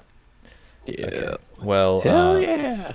Well, I understand if you don't like it, but if you could just do one thing for me and just look at the cover art for their album Year of the Snitch. Let's see, Year of the Snitch. The lips? Yeah. That's weird. That's fucked up, man. All right, thank you. All right. That shit crazy, dog. What are you doing? What are you doing? Well, later I'm going to be drinking. I'm not going to lie. We just need to figure a way to get you up here so that we can get drinking. That would be nice. Hey, if you go to Ubi, that's pretty close. The train ride's about 2 hours, door to door, roughly, to Ubisoft's door to my door. Yes. 2:28 actually, 2 hours and 28 minutes. That's not bad. No, not at all. Is this gonna be high enough? That's what she said. 112 minus 32, that'd be 80. So that's kind of tight. That's all right. I think I hung Unity. Oh no. Unity. Oh God. That's like I never actually go into the freaking editor that often. I'm just like hop over to it. Next thing you know, it's hung. Mm-hmm. Oh yeah, you were talking about doing something like working outside of Unity's typical Seeing update graph. functions, right? Yep. How do you do I that? didn't want. Well, you would in my books. What did I do? Let me just open up the code of how I do this. So basically, you run your own. So you have to basically make a task manager of your own, Mm.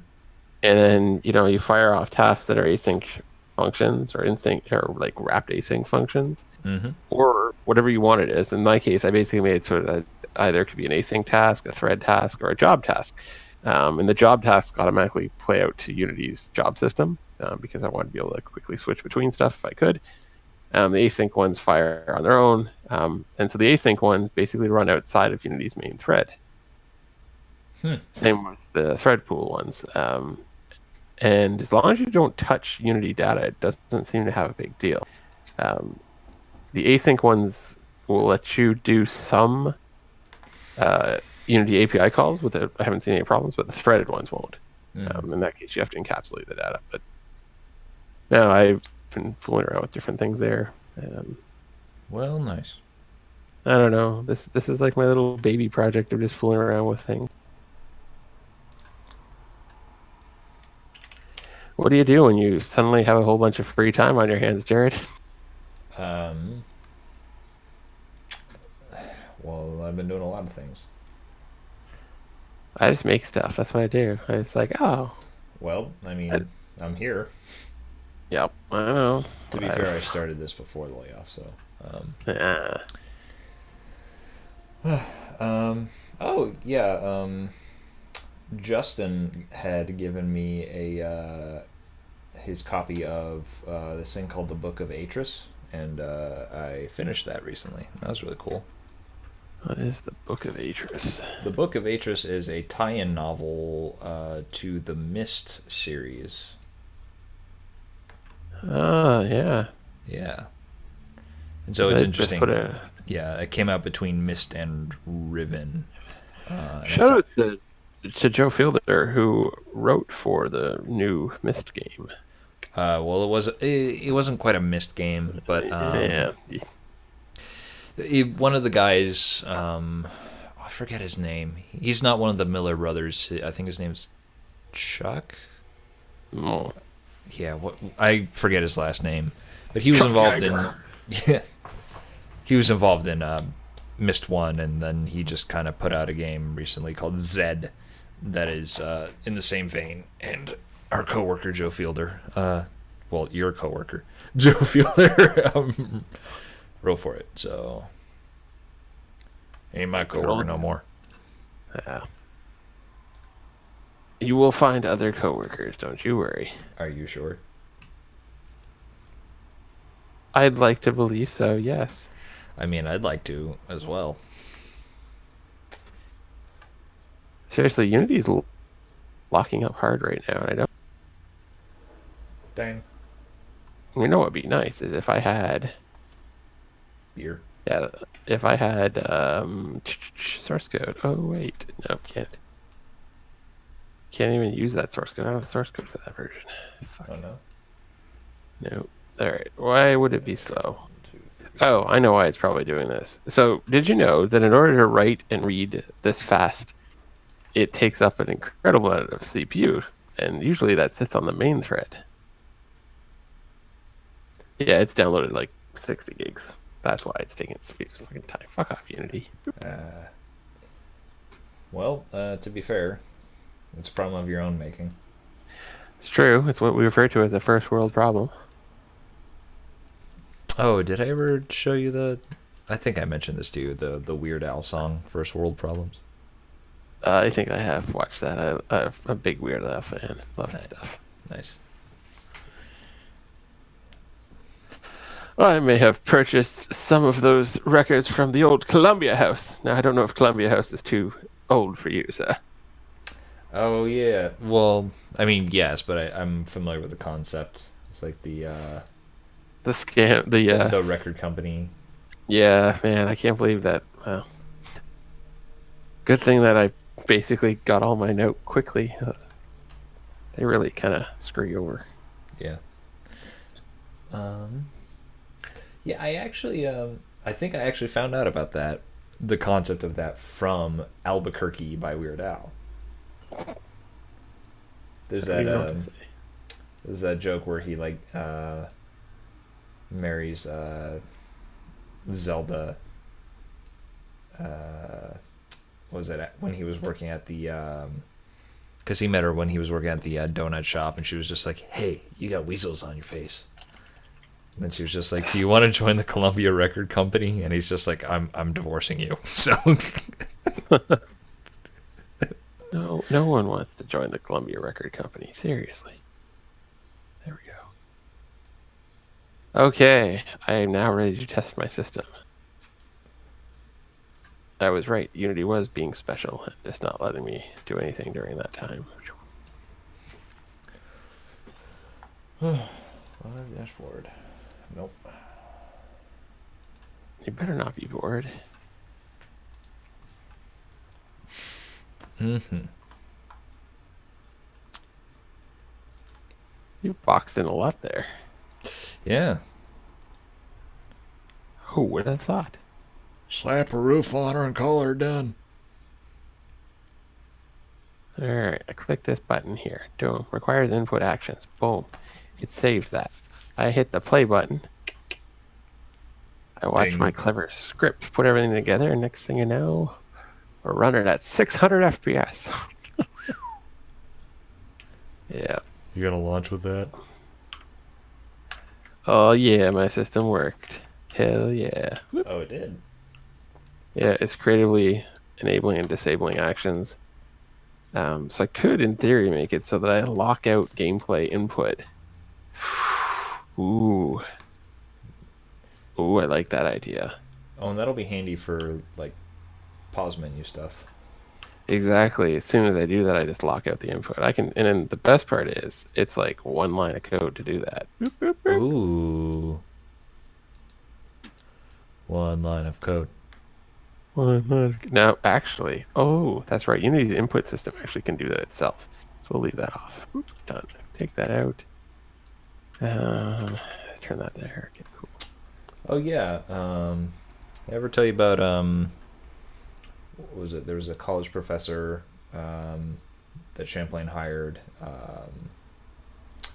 like my senior year, and he was one of the programming professors. I didn't have any classes with him directly, but what was it? Everyone who took classes with him talked about like they were using his really weird proprietary engine that he made for Guacamole. Oh, yes. Yeah, you did. Yeah. So Guacamole is a great game.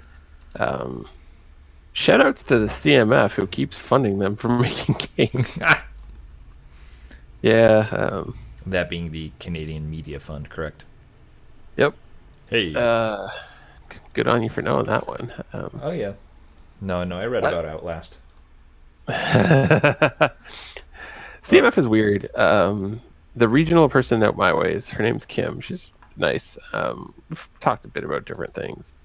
But what happens with the CMF is it's meant to like kind of fund development and pushing more jobs and all that stuff. I don't understand why they would fund a second game.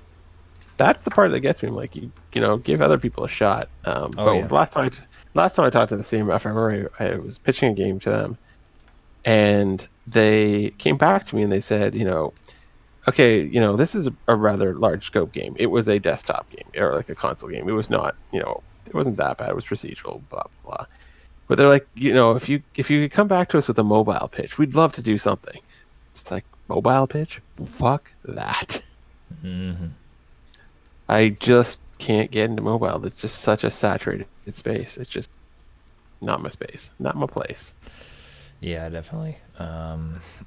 Dax had a number of pitches for like a mobile game. I saw some of them. Yeah, and I wish I were interested in them. I mean, they weren't knocks against the pitches, but just the phone game, my eyes glaze over, unfortunately. I was talking with a director from, I think it was the audio director from one of the Gears of War games, maybe? No. I don't know. Who's at Microsoft, or one of the Microsoft studios, and he was pitching me a mobile game. And honest to God, it was a fantastic mobile game. I'm not going to talk about it because I don't want to ruin his idea, but it was a great mobile game. I've never seen it before. The concepts were pretty similar to other things, but it had a neat spin on it. But I just couldn't get past it. I'm like, he's like, oh, I'd love for you to work on this. I just need, someone like you. And I'm like, I can't do it. I can't get past the mobile thing. Like, I would have to have absolutely nothing else to do, and be like, that's when I would go there. But just, there's not, the numbers aren't there. Your success chances are not there. Yep. Yeah. Dax, for context, is a animator at Other Side still. So He's good peeps. Good peeps. good man. Good man. Not like that Matt Davey dude. What a fucking dick. Ow. What'd you do? Do you really want me to tell you what I did? No. I mean, did you hurt yourself or? Don't we all hurt ourselves every day? Yep. There was like a little hair on my hand. I'm like, I'm just gonna pull you out. It hurt. I'm like just staring. I'm like, nope, you're too long. Pull it out. Oh God. Mm-hmm. You're old when. All right, close that down. Now, what they did get rid of in the input system is you can no longer do like the get key thing, which totally messes up anything that you have in the legacy system. Oh, really? Yeah. Huh. That's yeah, weird. I spent today kind of changing over the input system I was using to try to use Unity's new one. Mm-hmm. I've got everything over except for a few things. I definitely saw performance boost going to the new system. That definitely was a nice touch. Ornate floral red. That's not what I want. Plain red green.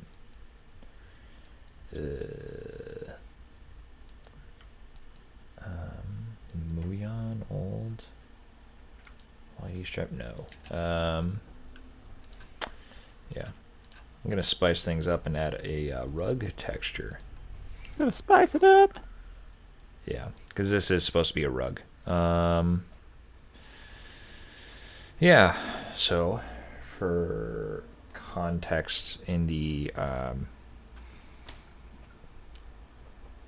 second floor balcony area here, this sort of lead area is, or this office area is above the offices that are below, and this one is intended for like kind of the foreman, I guess you would say, the person who's in charge of the shipment area. So it's just like, I got back to work. You can do sound effects. Oh god. Oh, the first session we played through my old thing, and it had just god awful voiceover from me. That's rough, dude. you should get good. Yeah. No, I should. You know Good. You know what I should get? Good. Yes. Thank you. No problem. Every Dark Souls reference, I am there. If there's something on my on my Steam list that always is installed, no matter what, is all the Dark Souls games. All of them. Yep. Oh yeah, I love every one of them. Sekiro. Okay, so I'm not sure I like Sekiro. Dang. I wanted to like it. I spent a lot of time playing it. But I still like Dark Souls better. I mean, who said you had to like Sekiro more? No one, but I wanted to. I wanted to from an evolution standpoint, like from software evolving in how they're like that gameplay. Now the new one with our the how is it? Elysium Ring or something? Oh yeah. Or That Elden Ring. that was it, yeah. I think I'm gonna enjoy that. And I think it actually comes down to I really like the fantasy side of Dark Souls and like that gothic type thing, and it goes back to that. Whereas Sekiro was in a different cultural space, and it wasn't the same gameplay. I Yeah. also found I I was easily, maybe it's just because I played a lot of Dark Souls, I was easily able to identify skips, and I was just blasting through the game, and then I found parts where I could just grind, and then it just got really easy. Skips. Well, out of bounds. Oh, I see. I was like, oh, I'm just going to try jumping from here. And I managed to like jump from one part of a level to the other. They're still using the same single like overworld type approach of their design. So if you can get to areas that once you land on the ground, it loads in everything. But, they're still an awesome company. No doubt about it in my mind. Maybe I'll install Sekiro at the same time. Damn it, look what you've done. Yeah. I was interested in playing it, mostly for the stealth aspects. Yeah, there's not very much stealth aspects to it. Yeah. No, not that great. Sorry. Well, It's like they don't really hear you too well. I mean, it's basically if you're running, but you can pretty much walk all the way, and then there's skills to get around that. I exploit the hell out of games like that.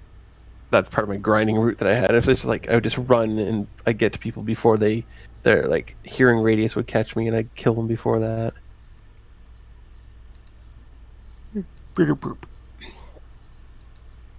All right. So I am going to turn off the input for the character because it looks like it's input buffering, and I do not want input buffering. That is fucking terrible. what do you mean? So input buffering being like, let's say I go to a screen that pauses. If I mash on the keys, like let's say give it inputs to look up or down, that input gets replayed when you unpause. Oh, yeah, that's... That ain't right. I gotta check to see if Unity's actually said this, if there's a way to turn off input buffering, because that I don't want. Indeed.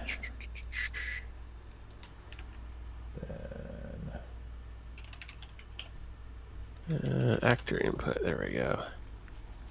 So this lovely dude goes on here.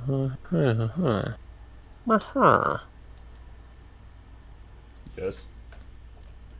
Yes, indeed. So, what's it, 1,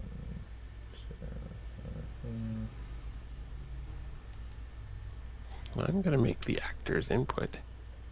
They're going to subscribe to this little thing too. Ho ho. They are going to like, comment, and subscribe. Oh, Uh-huh.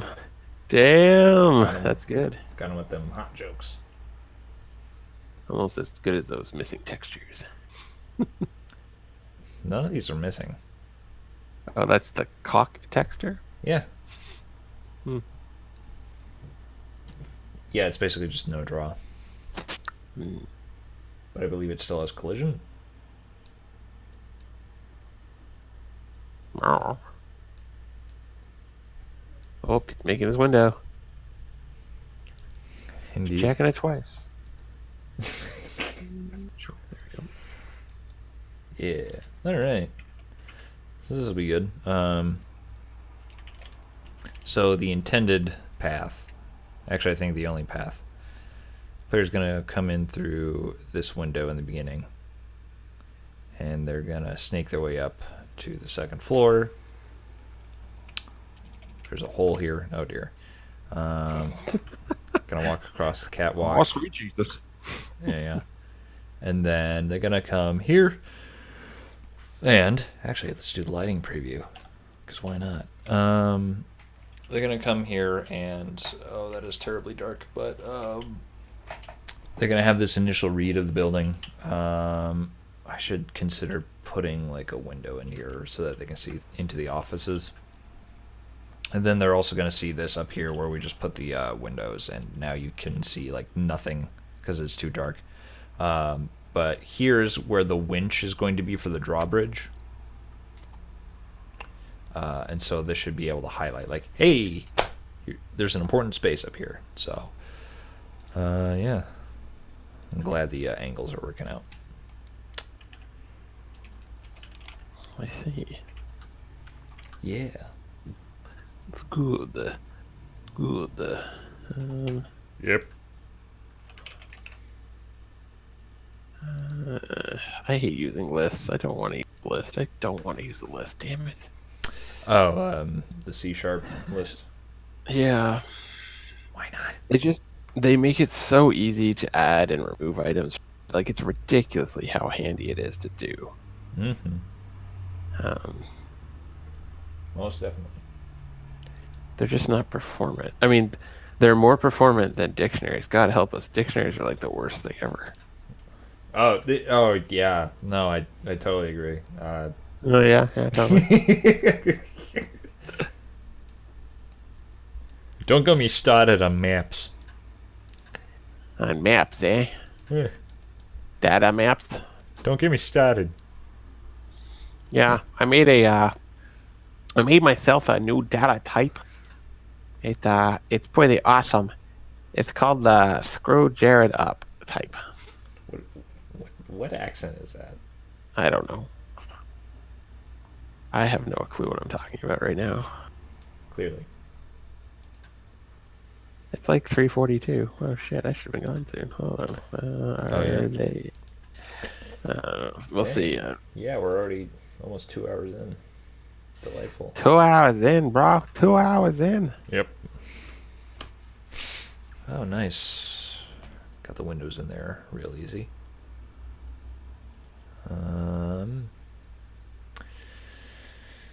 They're going to have some over here in this wall. It's going to be a little more frequent. I think these are just going to be... No. Come on.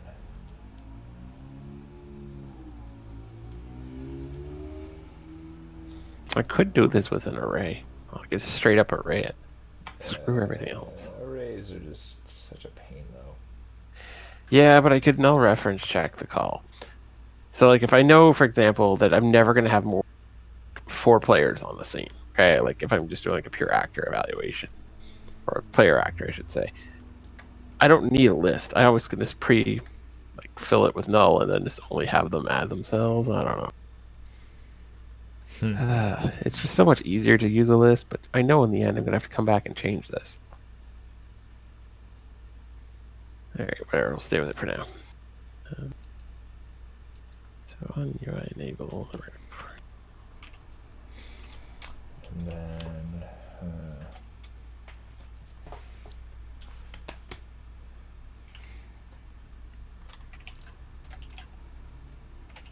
the trickiest thing about this is trying to get windows in here that are equidistant. You know? Oh yeah, I totally do. 3 times 64, that's... Yeah, 192.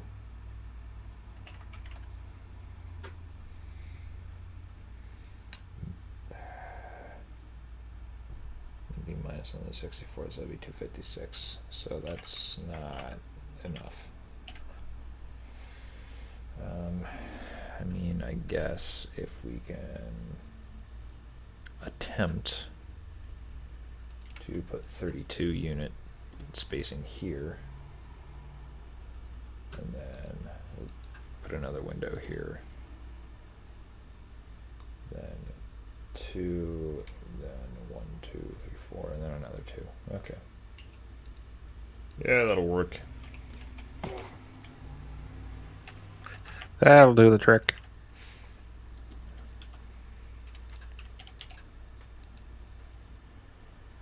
Oh, it looks like I'm not going today. Oh, look at that. Oh, really? Yeah. Why? What's happening? Some of the things we're looking to get are not available quite yet. Oh.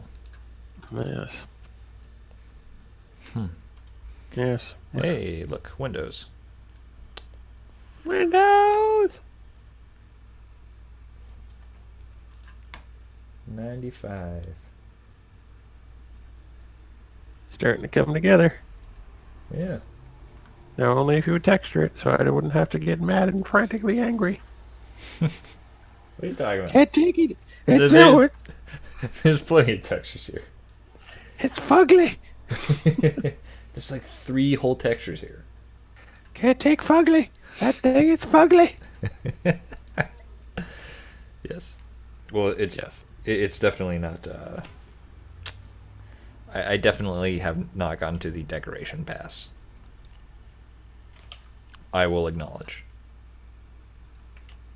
256. Enable the process command. Whoop. There you go. Boop. There we go. It no longer buffers input. That is nice. Beautiful. Now, of course, this could cause a problem because what happens if? Okay, yeah, it'll do it. All right. I'm just thinking, like, if I'm jumping mid-jump and I go into the thing and I disable it, I lose my kind of like I was holding the jump. But it seems that I must have pre-thought this, and so it checks continuously for the input for the jump, so it's okay. Everything's fine. I can now check this in and be like, yep, we did this. This is us. We did this shit. We're cool. Certificate expires in 30 days. Thanks, Apple. Mm-hmm. Hey, Apple, nobody cares!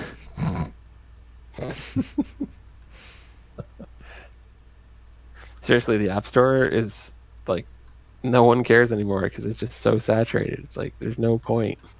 Oh, got it. Yeah, oh, what's it? It's getting rid of iTunes, right?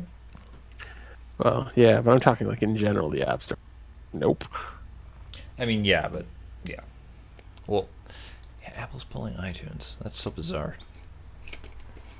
They have the apps on the phones, right? They don't really want to have it. Standardize one channel for sales. I mean, yeah, but it's like the idea of like purchasing music versus now I think it's just all through Apple Music now, I think, where like they expect you to stream it. So you don't really own your songs anymore. I suspect they're going to be able to get more artists on board with that because it's like a constant feed of money. Right. Yeah. Okay, so now that I've done this, this actually opens up some interesting stuff for me. Well, in looking at how this works, because I turn off certain action maps based off of where you're at, I can like add a whole ton of hotkeys to the action map set for input that normally I wouldn't want checked unless you're inside of a menu that's blocking input. So like that would make sense. It's a neat little benefit to it. So in the case of my console window, like my in-game console, I want you to be able to scroll up and down as an example. I think that'd be kind of neat to be able to like scroll the console through keyboard commands. So I'm going to implement things like that. Oh yeah, no, that is nice. Actually, in the Dark mod, you can go through your history of entered commands with the up and down arrows. It's nice. Oh yeah, I got that. I'm talking like the actual output, like page up, page down. That. Oh. Wow.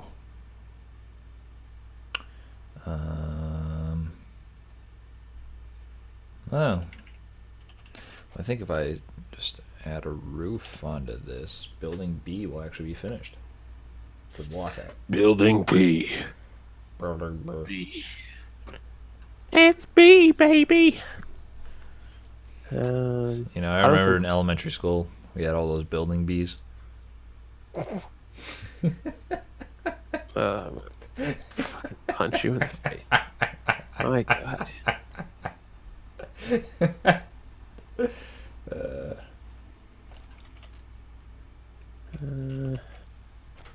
Okay, so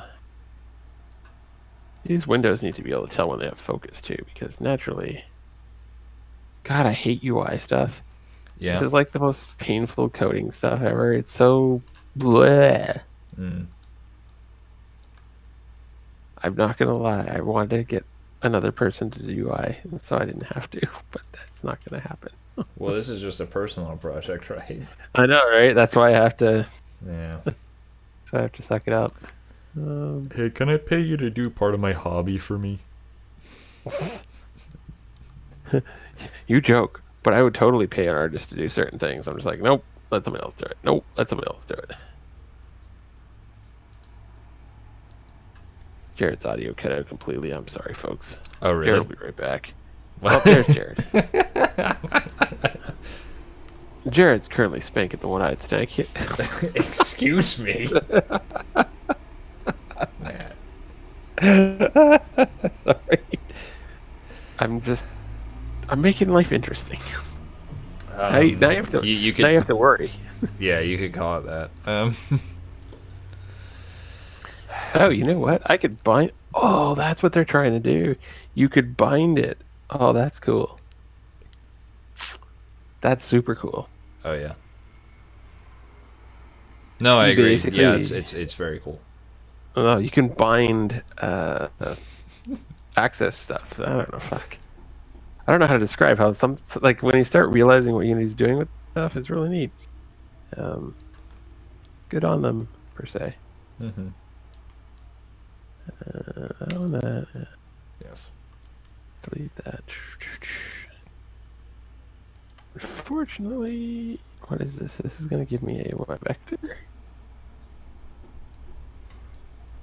Okay, Yeah, so it would give me a vector. There we go. Who's what now? You said a lower vector?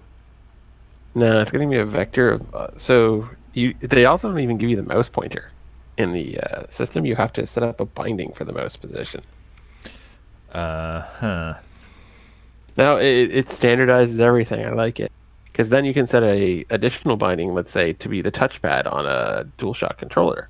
As an example. Okay. So I can see where they're going with this. I can dig it.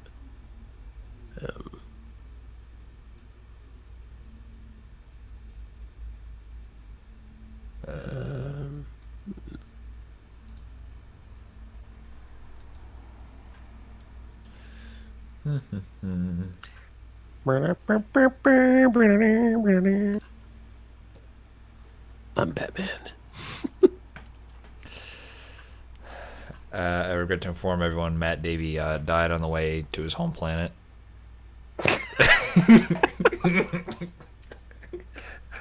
Wait, where's my home planet?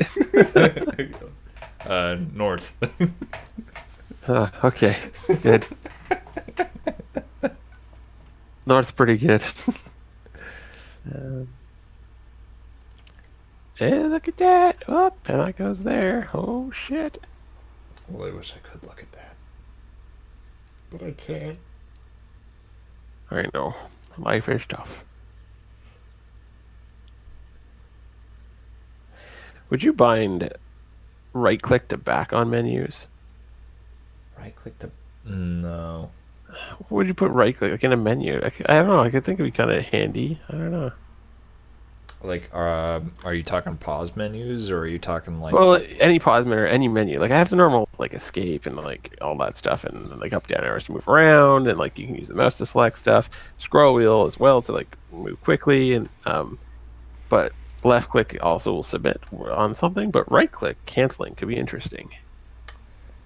Maybe. I know. I'm thinking speedrunners, it would be way faster for them.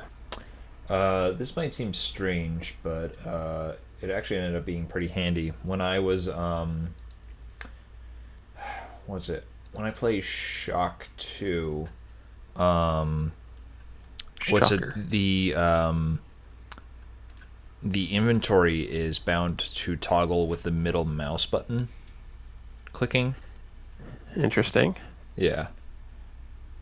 It took me forever to get used to that, but once I did, it was just like fantastic. So just click down on the mouse wheel to bring it up, and then click down to bring it down. It was really nice. And that's my story. Going inside, folks. He's going inside. This is pretty cool. Yeah. Oh, It's working out. yeah. Okay. This is nice. This is fine. It's fine. It's fine, guys. It's fine. This is the worst part about doing your own small project. Every time you start doing something, if you have a task manager thing, you start to do one task, and you make 3 other tasks for yourself. Story of my life. Wow. Okay. Let me just double check. Yeah, so this overhangs here. And wow, man. Yeah, I think it's just done. I mean, this building, That's it. Ship it. Hit the button. hell yeah. And I wish I could walk around in it, but that'll kill the stream. Yep, it will. Sorry. Yep. But with that, I'm gonna probably go. Oh, really? What? Yeah, I'm gonna go do some errands, I think. Even though I wasn't gonna go out, now I'm going out because you know why? And this is for you, stream. In Canada, we have stores called the LCBO, which is the Liquor Control Board of Ontario. Well, at least that's in Ontario, I guess. Yeah. And I'm gonna go get me some booze. That does sound nice. I am tempted to get some tonight as well, but actually, Thomas gave me some cash, so I could probably do that. Here's something for you. I'm gonna be probably working later, so I may be inebriated later working. Totally not on client work, only on personal work. Never drink and work on client work. Absolute no. Oh yeah. I might also be playing some games later, but I will be, later. Yes, I will be later. Yes. So if you were to acquire some alcohol, just throwing it out there. Yeah, that sounds fun. Yep, just throwing it out. Son of a bitch, why is that not working? I don't get it. My thing is telling me it's not working. What the fuck happened? Sorry. What's it? In Montreal, I think it's something in French, but it's like the Société Alcool du Québec or something, and it's abbreviated SAQ. So everyone calls it the SAC. Yep, going to the SAC to get some booze. Mm-hmm. It's actually nice because they had absinthe there. Yes, they do. Indeed. I don't think I could do absinthe. Someone told me I should try some gin. I mean, absinthe is just, it's liquor that tastes like licorice. What's gin made from? Why is gin? It's juniper berries. Tanqueray. I used to have lots of that. Oh yeah, I saw a thing on a video online. There was a way to convert vodka into gin, because I guess gin is just like vodka with some floral stuff in it.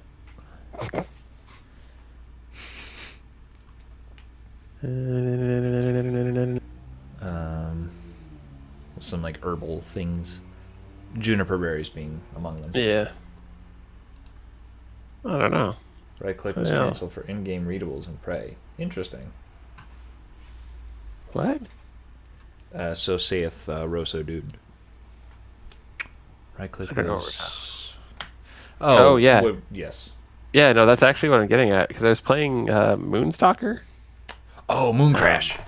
Mooncrash, yeah. Oh, yeah. And I was like, oh, this is actually really handy. Because then it's like this quick tapping. And honestly, what do you do with your right click in a menu? Honestly, I can't think of anything you use it for. Okay. I can see that. You can make that work. What else? This is very interesting. So, different versions of Unity are failing to compile something. Great. So my CI, when I commit stuff, it automatically builds the project. And it's giving me flags saying the last commit I just did to Perforce, heyo, it checked and tried to build, and it failed because it said it couldn't find a file.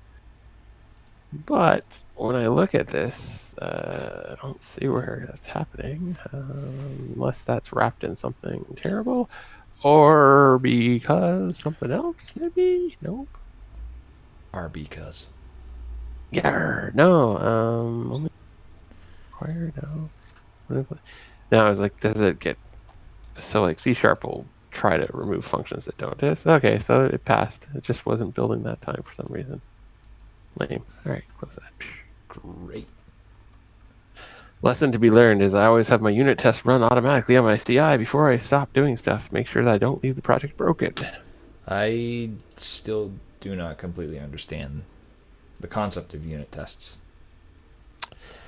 Well, I mean, unit testing is just like I know the expected outcome. If it doesn't meet that outcome, it means something's not working. Flag it.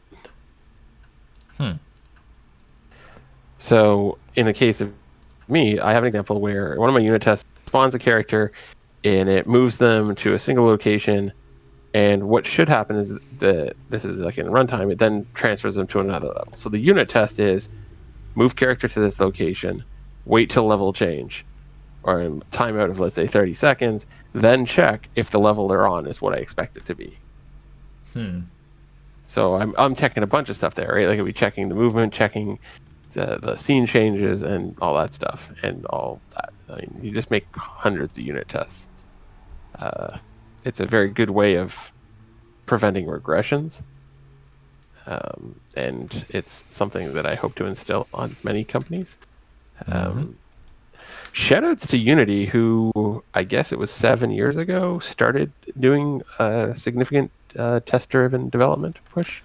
Yeah, when I was trying to do some automation stuff for Underworld Ascendant, the first thing people pointed me to was the test runner in the editor. And that is where my lack of understanding of what a unit test was came into conflict with my desires. So yeah, I do use the test runner for Unity, and then equally Unreal has its own unit test runner as well. So I build out tests that play into that as well, and then you can actually call those from the command line and execute stuff through there. Interesting. That's actually how I do my performance metrics as well. So like on the CI, it calls it, and then Unity runs its thing, it does all the play mode stuff, and then it passes it off to Google. Yes, there's many things you can do there, sir. Yeah. Yeah, I wrote up the and to give context for viewers, Matt was instrumental in helping me retrieve some code I wrote for Underworld Ascendant so that I could make a portfolio piece out of that before applying to all these design positions. And one of those things was an automated performance test, which would take the player camera and like go to different spots in the levels and record frame rate and record load times and things like that. Yeah. Very handy when you're doing large scale development is being metrics, and when you gotta save 30%, you want to be able to figure out where you can save that 30%. Indeed. But with that, sir, I leave you. Have fun streaming. Are you sure? Goodbye, stream, and enjoy your time with Jared. Yep. I know I'm gonna miss him. Use objects in the inventory and this is too. Okay. Bye-bye.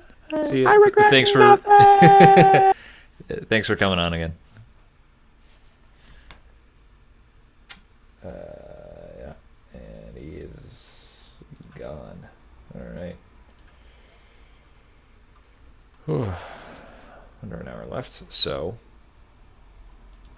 let me show y'all what is going on. Actually, I'm going to take a couple minutes break. I'll be right back.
Okay, back.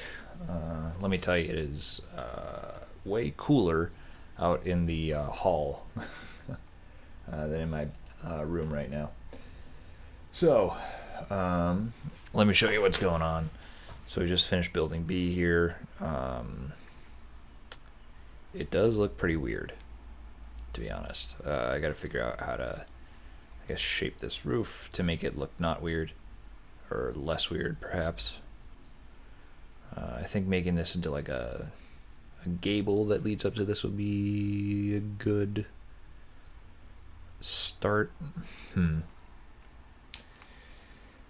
I'll worry about that a little later. Right now we're going to start on building C. Here's the edge of building B for reference. Let me pull that up. Yeah, so here,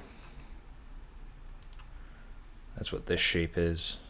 And then I'll lead it directly into building C, which is where the sort of canal machinery is located.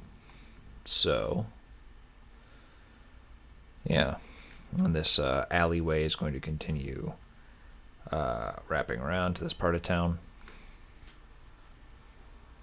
And it'll eventually meet up. Right now, there's this sort of promenade along the water that I'm trying to form here. The intent is that from the loading area of the dock here, there's going to be a ledge, like a climb in elevation here, and then it'll slowly start working its way back down as it moves over here. Pardon me. And yeah.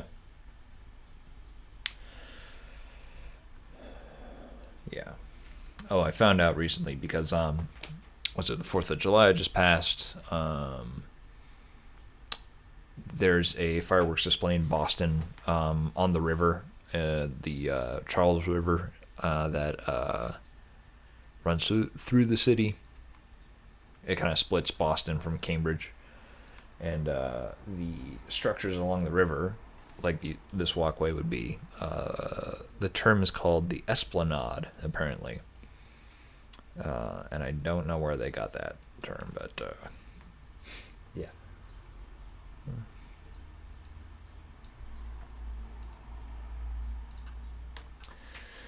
Okay, I'm quite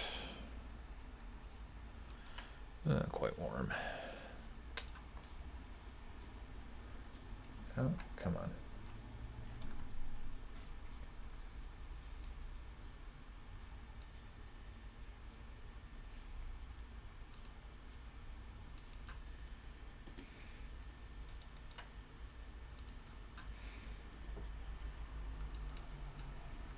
Ah, come on. No.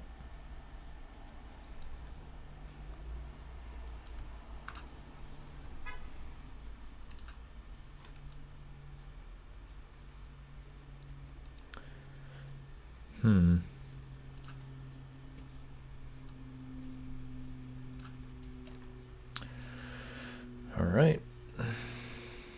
Oh,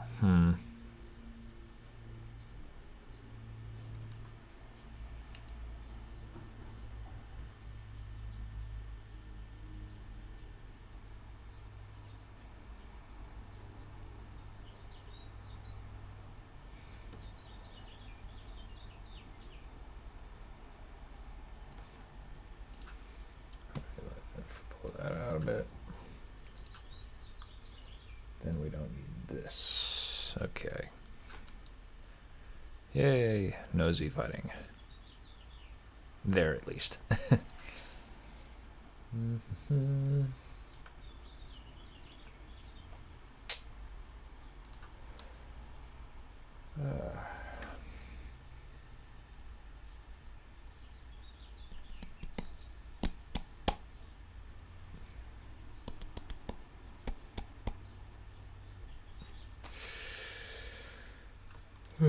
So,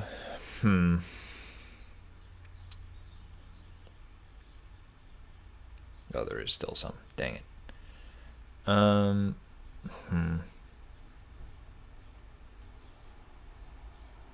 So, I guess mentally I'm a bit worried about applying for design positions at new places because last time around I had oh whoops, that was the wrong direction. I had graduated from college and I was just at my parents' house, and I got my degree and I was just like, I had prior QA experience and I was just like, nah, man, I'm gonna apply for design positions only. And I did not have a lot of success there. It was just so difficult to actually get anyone to basically call you back.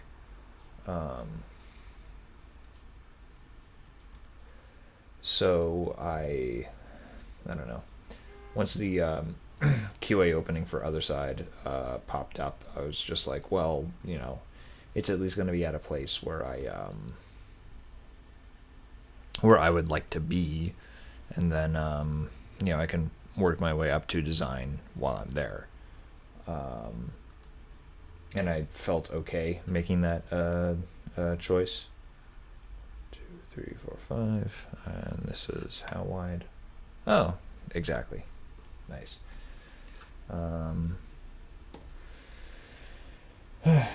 Yeah. So the thing is that I didn't really talk about this too much publicly because I guess I rightly assumed that things could go belly up. But I had been in talks with Paul, my boss at Other Side, about moving up into design for the next game. And that was supposed to happen once we shipped console. And then, that's actually when I got laid off instead. So I'm feeling not great about that. And I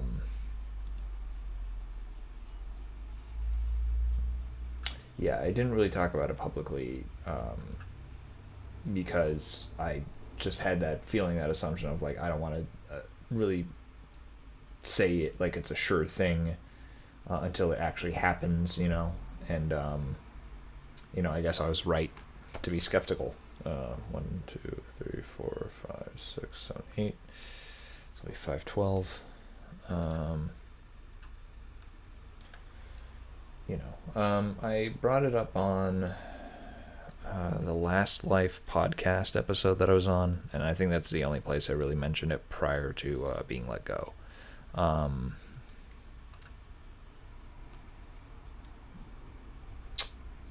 But yeah. So yeah, there's a whole dynamic as well of like so many like entry level people go into QA,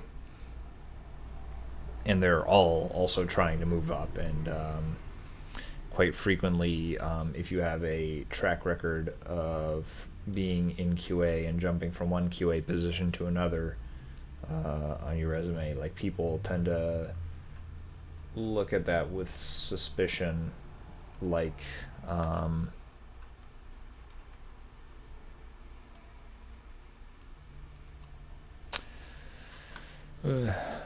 you don't oh whoops, that was the wrong one.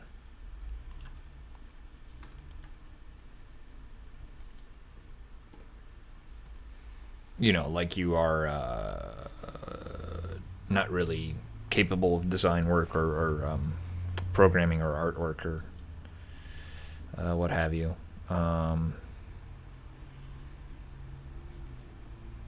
And so, that might not necessarily be true, but that people are going to start looking at you that way. So like you have every incentive to like get out of QA, because otherwise it's going to like start interfering with your ability to be anything other than QA. And I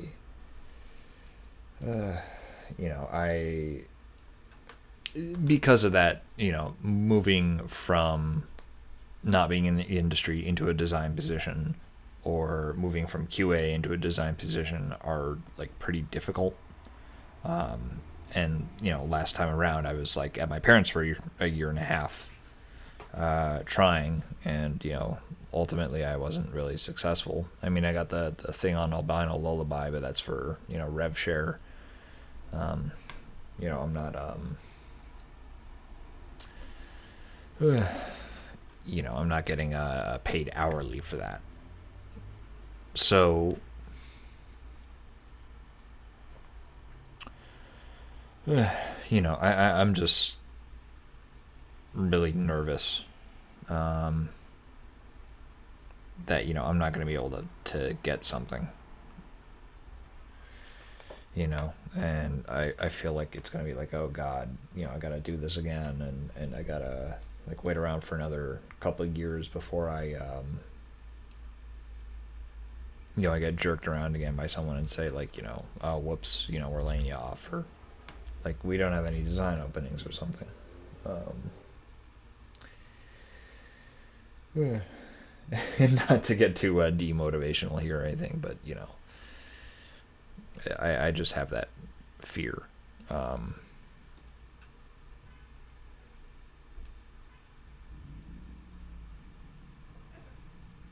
You know.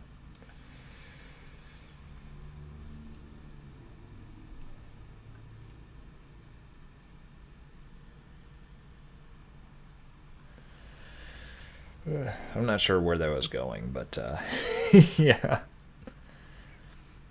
So yeah.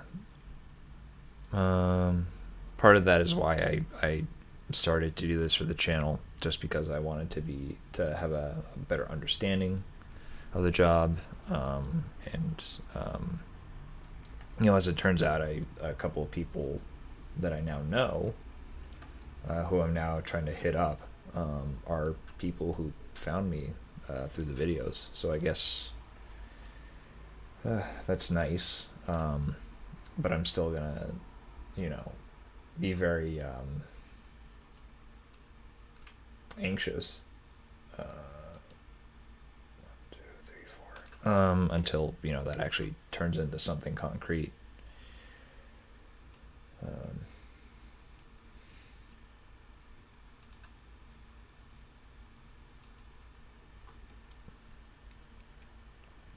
So yeah, that's something that's been going through my head a lot recently.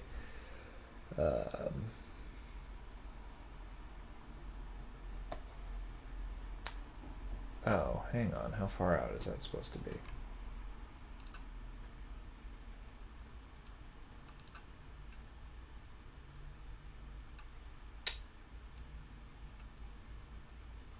Why didn't I measure that already?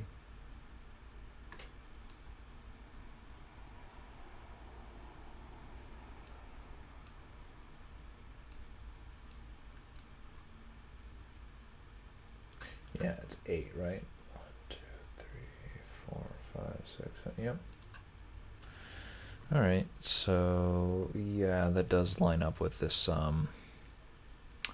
45-degree angle, but the stairs don't start until about here, which is going to be another. Well, actually, that's pretty much the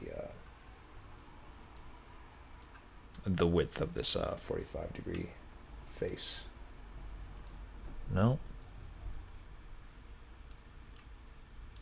No.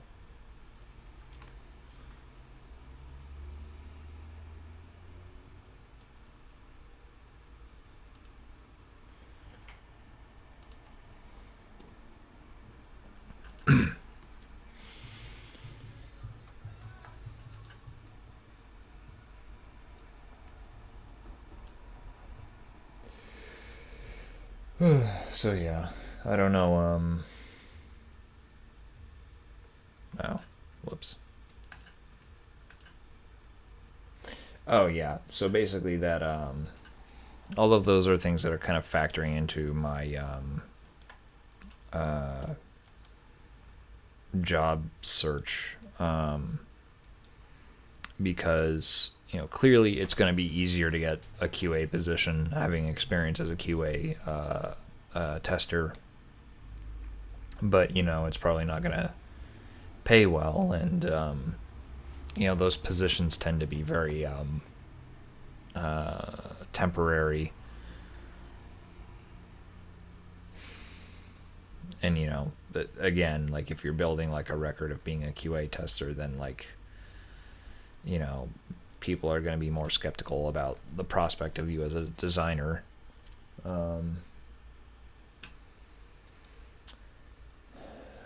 So I want to apply to all these design positions, but and I am, but if something doesn't come through, and the thing is I don't know exactly when would be a time to kind of give up on that. But if something doesn't come through, then I may have to start putting out stuff for QA again. And the thing is, I already have for a couple things, but then and I don't even know if this is like a thing that's just also true in the in terms of like a job search, like not in the gaming industry, but it's like there are things that you don't necessarily want to work at or apply for, but that they're like safer bets, and then the meanwhile you're applying for like things you like but are like less likely, and so that kind of raises the question of like, if a safer bet comes along and they start showing interest, and then maybe they even give you an offer, it's like, okay, what would your decision be, or like what would the right decision be? And I don't think that's necessarily like is going to be a perfect decision for everyone, but like, is it appropriate for you to accept the offer, and then if one of your dream positions gets back to you like 2 weeks later, is it okay for you to just like quit 2 weeks in? you know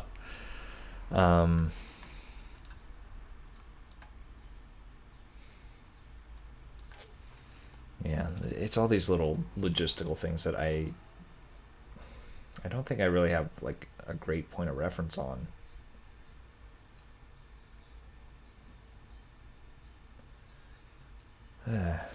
So that compounds. And then there's also the question of, especially in regards to game dev, there's like adjacent work that's in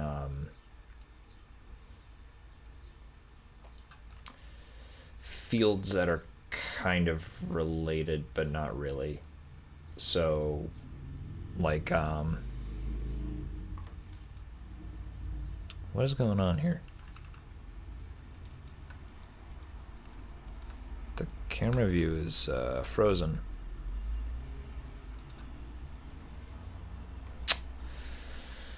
Okay. How do I close that?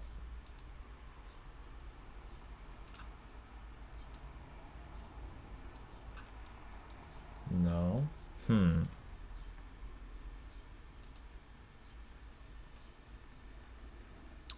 All right. No.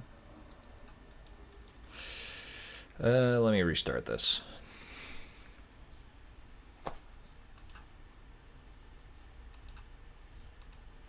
So yeah, I don't mean to like keep complaining or anything. It's just I don't know. It's a difficult set of pressures. Come on. Hey, there we are. All right, that's fine.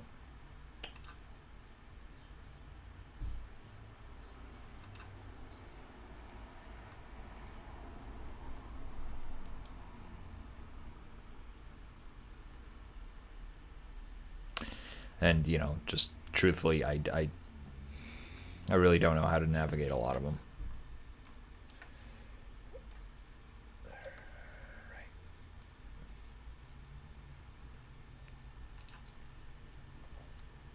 So actually, how about I move this to be flat to this surface? Wait, what? Okay, so I changed the edge here, and then it froze again.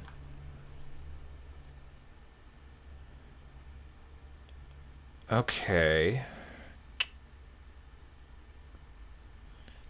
Have I been going too long, or has this been,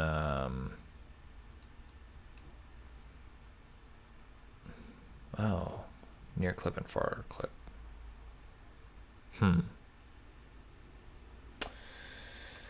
Okay, yeah, so,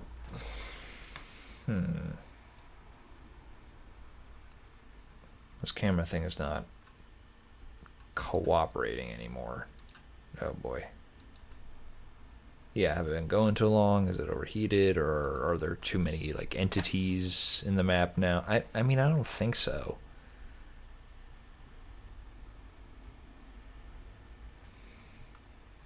Okay, so maybe if I don't do edge work.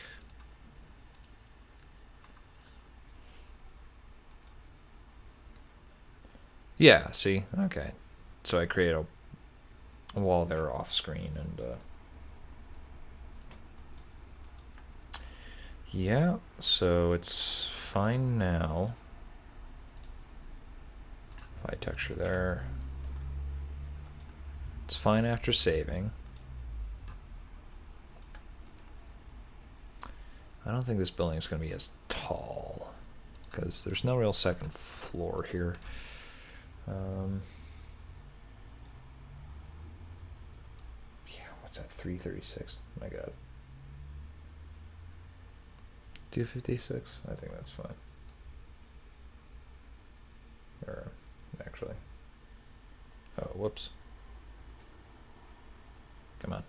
All right.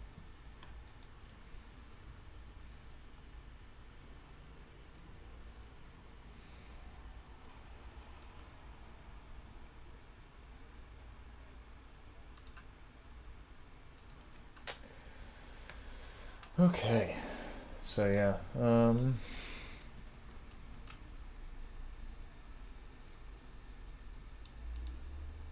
2, 3, 4. Oh, that's the width of the main entry that's going to be here. In terms of how deep this is going to be, that's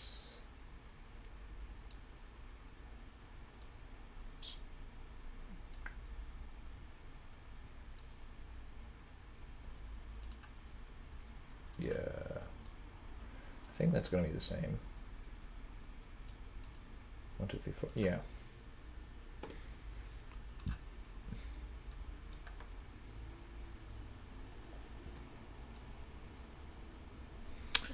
I'll add 16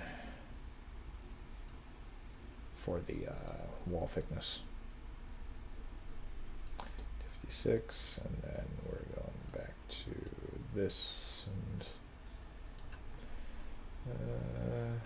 but instead that's going to be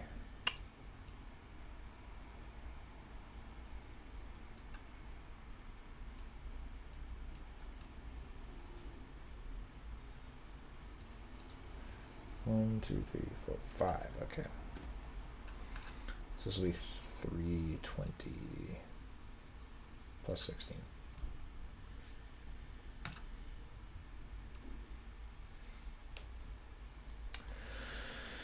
All right.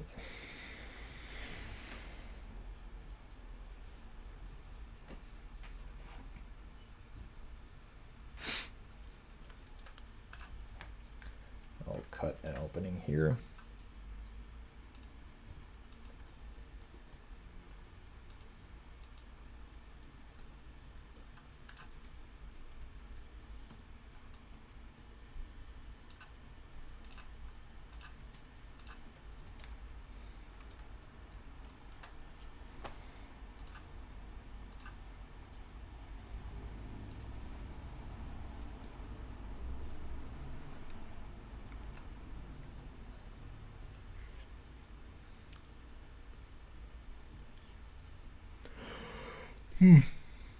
Excuse me.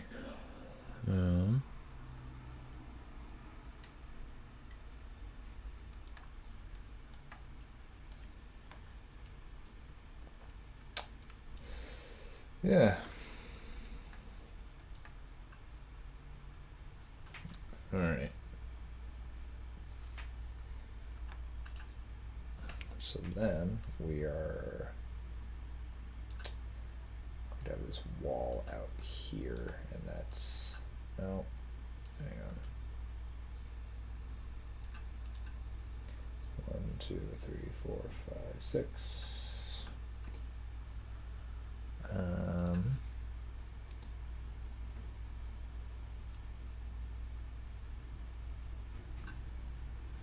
That'll be 6 times 64. 2, 3, 4, 5, 6. All right. Then we're going to have what looks like a diagonal out for 64 units.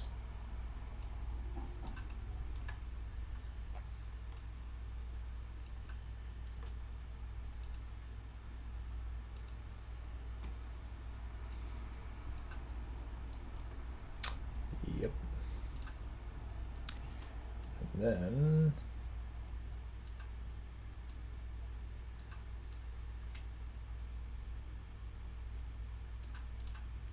one, 2, 3, 4, 5, 6, 7.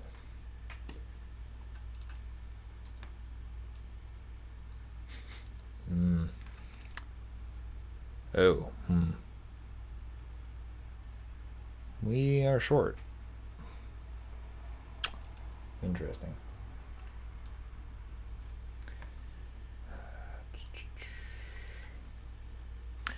I was about to say that it smells like someone's got a charcoal grill going. That seems very appetizing right now. Not the charcoal itself, the prospect of cooking things on the char. You know what I mean. Oh, okay, interesting. So, all right, I should have paid closer attention, I guess. So on the map here, the far edge of the building C here, which we've just reached, it ends right before this last lock, and then there's an alley here, and then there's a building, and that sort of forms the outer wall of this part of the map. And it does indeed end before. So the thing is that this the lock is actually within that play area, interestingly. So, but this is flush against it, so I just have to pull that out, and then it should be fine. What is the width of this alley going to be before I do anything? Let me stretch that out.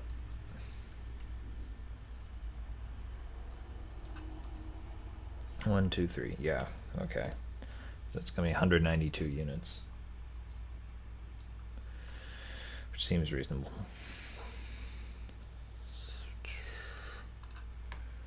All right. So, 1, 2. Yeah, that was 2 times 64. 2. Yep.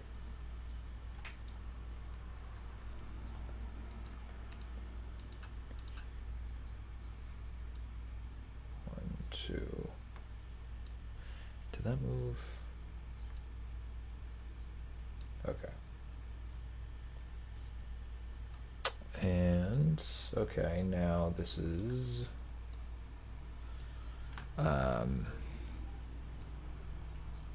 about 16 units less than 192, which, yeah, I could live with. So wow, everyone, we hit it. We hit the opposite wall. With the far wall of the play space. Wow. What a long, strange trip it's been.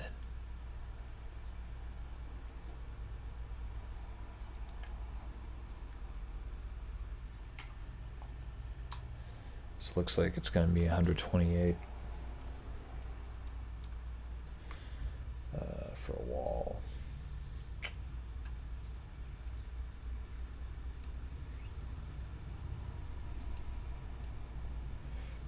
And then we're going to have a huge diagonal line here.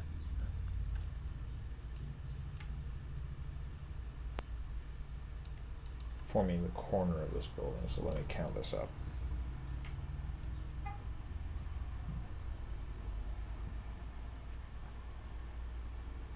One, two, three, four, five, six, 7, 8, 9. Oh, convenient. It's going to be 10 times 64, so 640.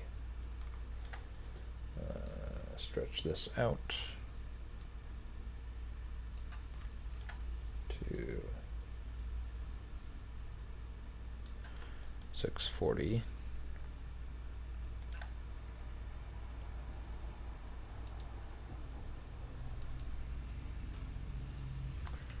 I'm going to move this.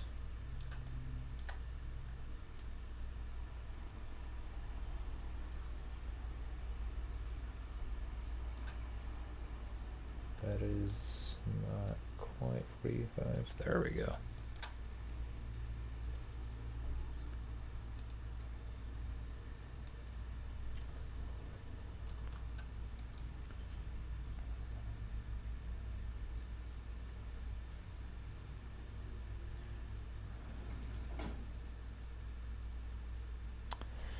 Okay.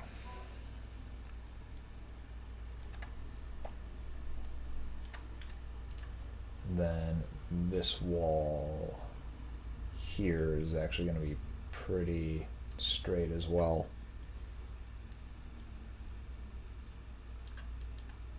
It'll be going over here. So it'll be 1, 2, 3, 4, 5, 6, 7, 8, 9, 10, 11, 12, 13, 14, 15, 16, 17, 18. Okay. Clear? No. Back. Delete. Okay. 18 times 64. Hoo boy. 1152. Mm-hmm. Okay.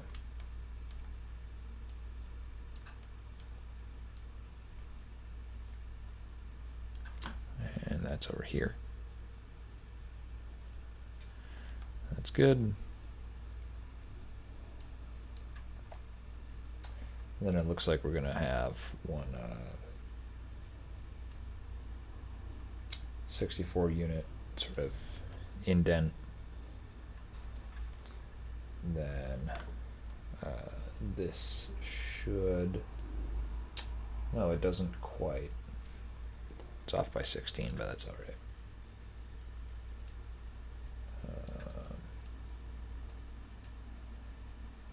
Yep. Then I'll line up with this wall.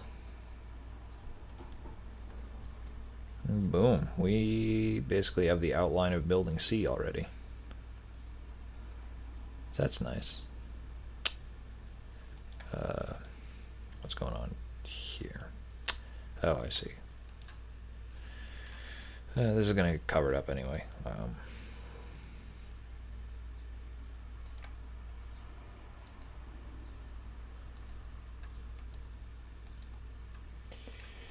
All right, now for the stuff along this alley.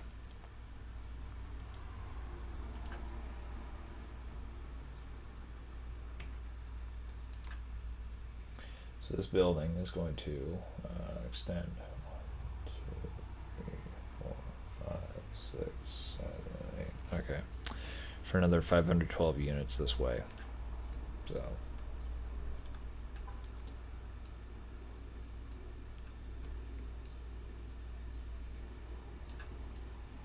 Nice and easy. And then this is going to be an alley. Oh,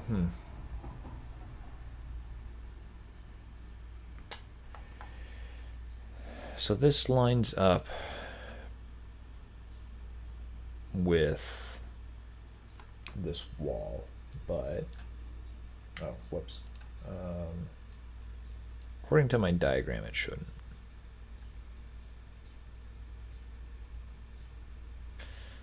This wall should end a little past that. That's interesting.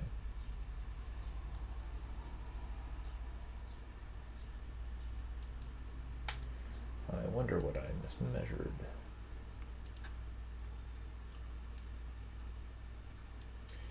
Yeah, so let me figure that out.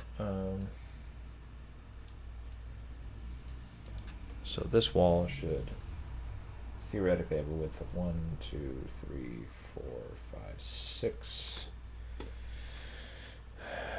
What would that be? That's 384, right? Yep. Yeah, it's 400 because it has an additional 16 for the corner. So yeah, that's right. Is this alley too narrow? I think that might be it.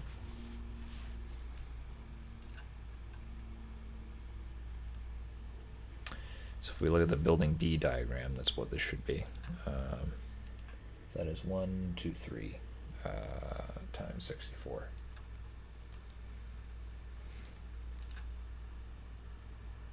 No, that's right.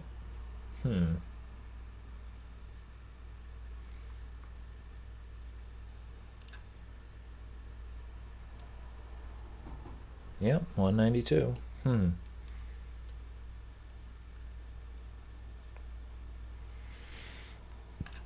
You know, if I just pull this out another,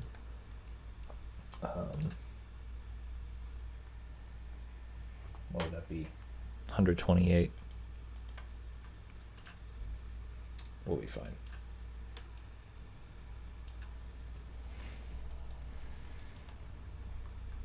And then here there's going to be a gap of 1, 2, 3, 4, 256. 256. And then that should extend further into the alley by, looks like 64. Yeah. Units. And oh lord, this thing is long. All right. This should be 1, 2, 3, 4, 5, 6, 7, 8, 9, 10, 11, 12, 13, 14, 15, 16, 17, 18, 19, 20, 21, 22, 23, 24, 25, 26, 27. Should be 27. 27 times 64. I don't even know what that might be. So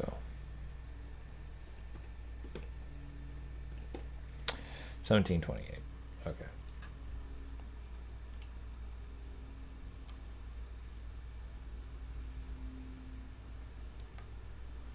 Oh, come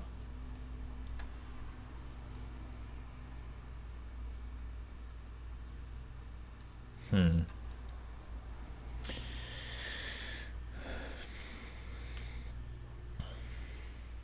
Oh, I see. So,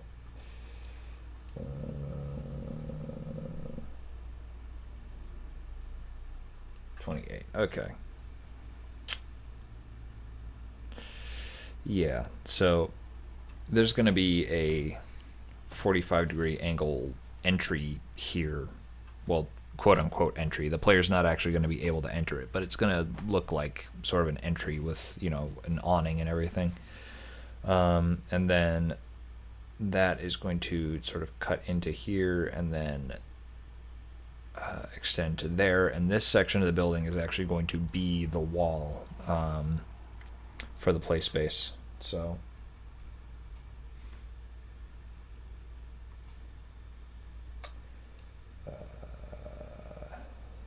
let's extend that up to there. No, not quite. There.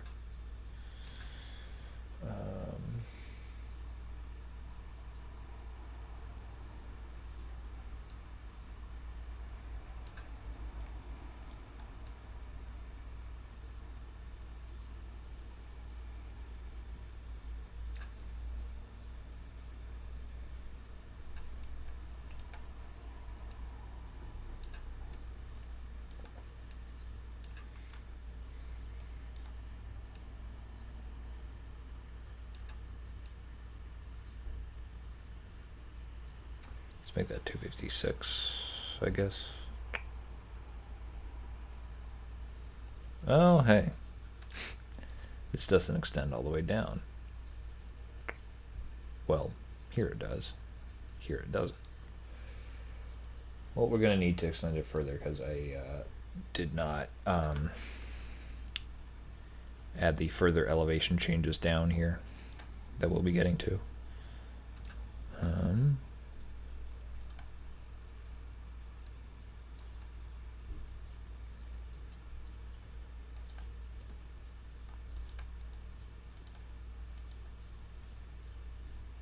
Oh dear.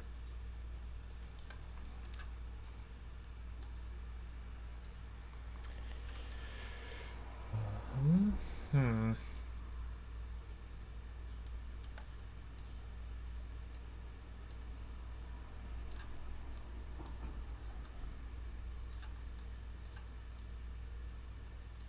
just going to plug this up real quick.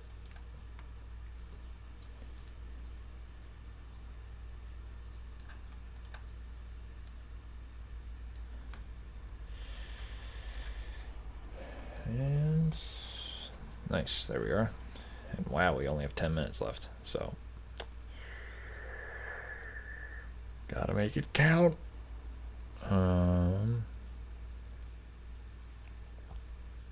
This is pretty nice. Whoops.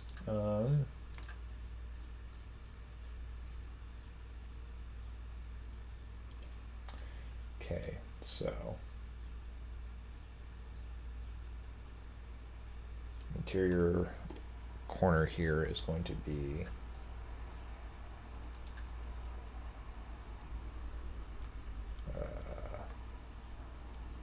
it was 2.5, right? So 160, yeah.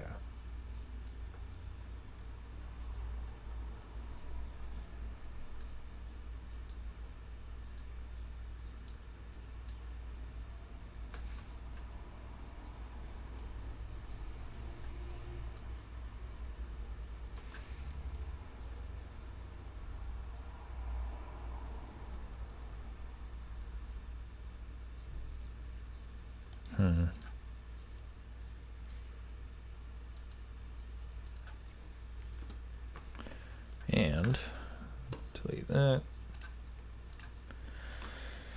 That'll be fine. Yeah,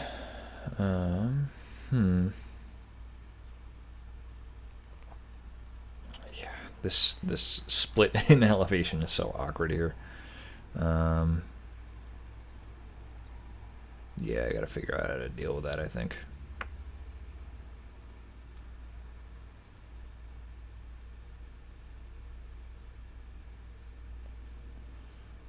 So yeah, this is nice. This is taking even greater shape.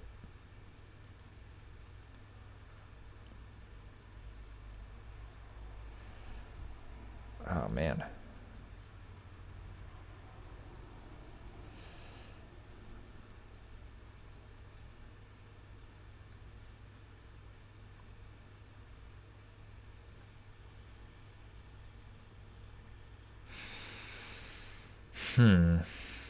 Okay.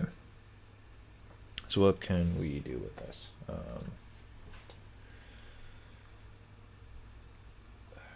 So there's supposed to be an elevation change that takes place here. So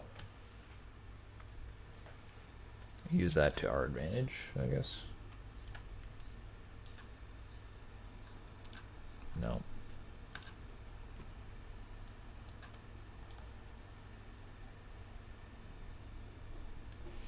It should line up here.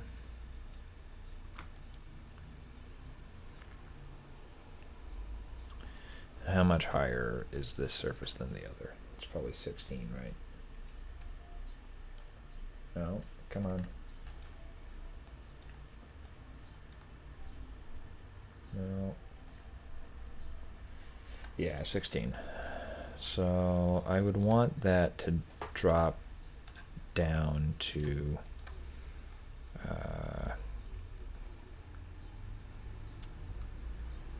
I would want that to drop 32.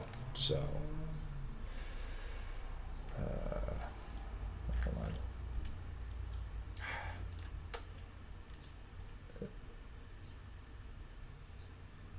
The grid view is going crazy with my mouse wheel again, so I'm not happy with that. So I'll basically tuck this in here for now. There you go.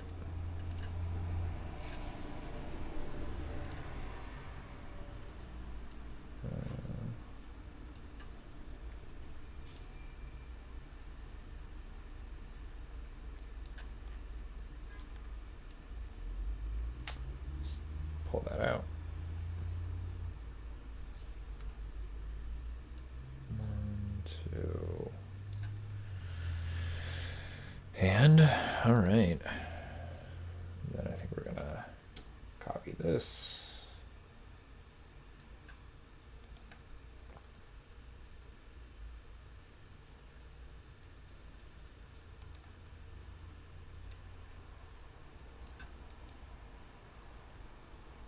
Oh, and then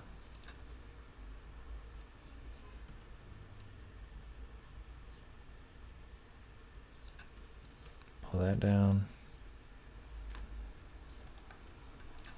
Pull this down.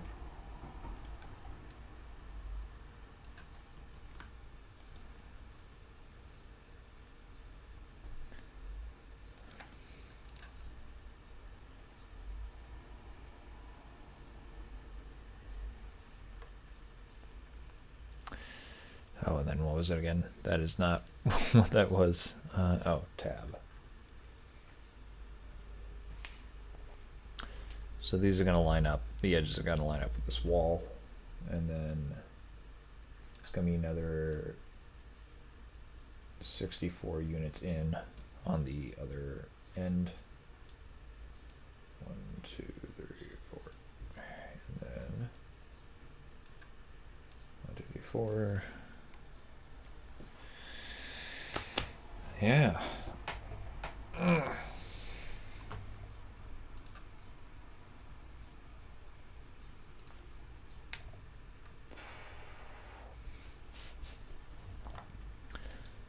I think we want to go down another 32. There's going to be another drop in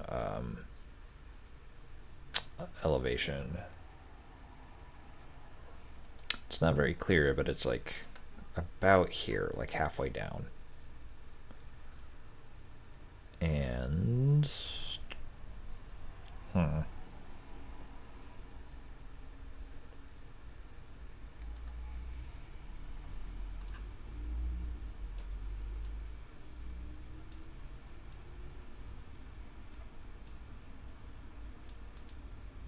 2, 3, 4. So it'll be 256 out. So 1, 2, 3, 4.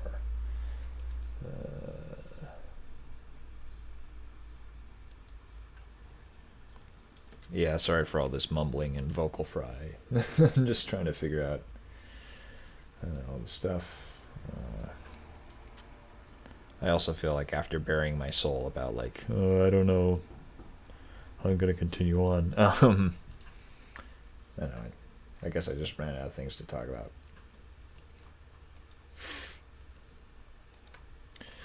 All right, apply that. Move the copy over here.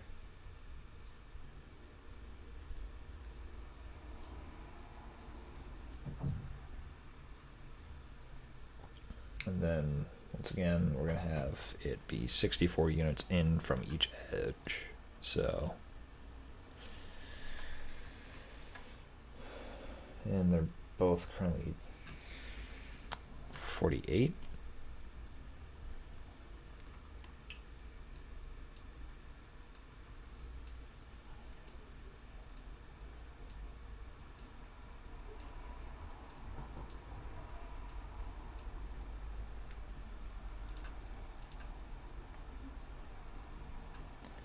And yep, looks good.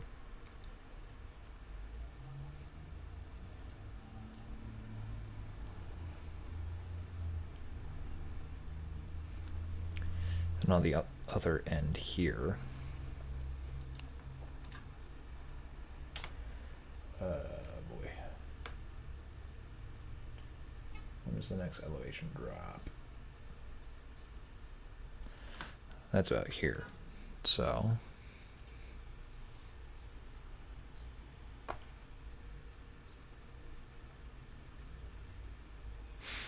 think that's 64 units in from this corner.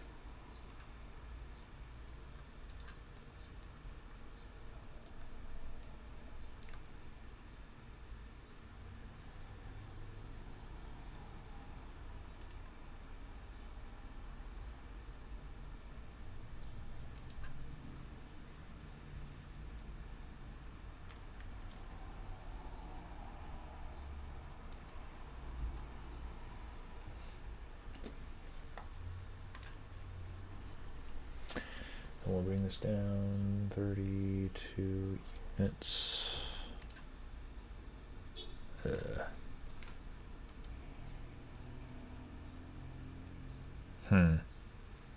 All right. Yeah.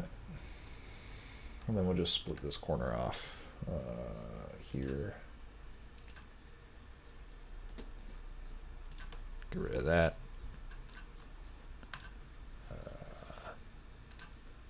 That.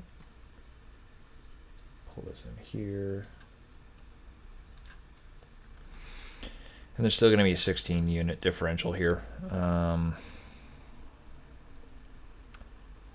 I don't want that here, obviously, but I don't know. We could probably sneak it in like here-ish.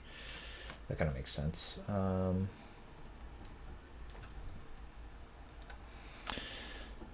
But yeah, that is... Oh, then we got to figure out the floor in here. That's all right. But yeah, well, it just hit 5, so yeah, I think I'm going to call it. This is actually really productive. I'm pretty glad we got this far.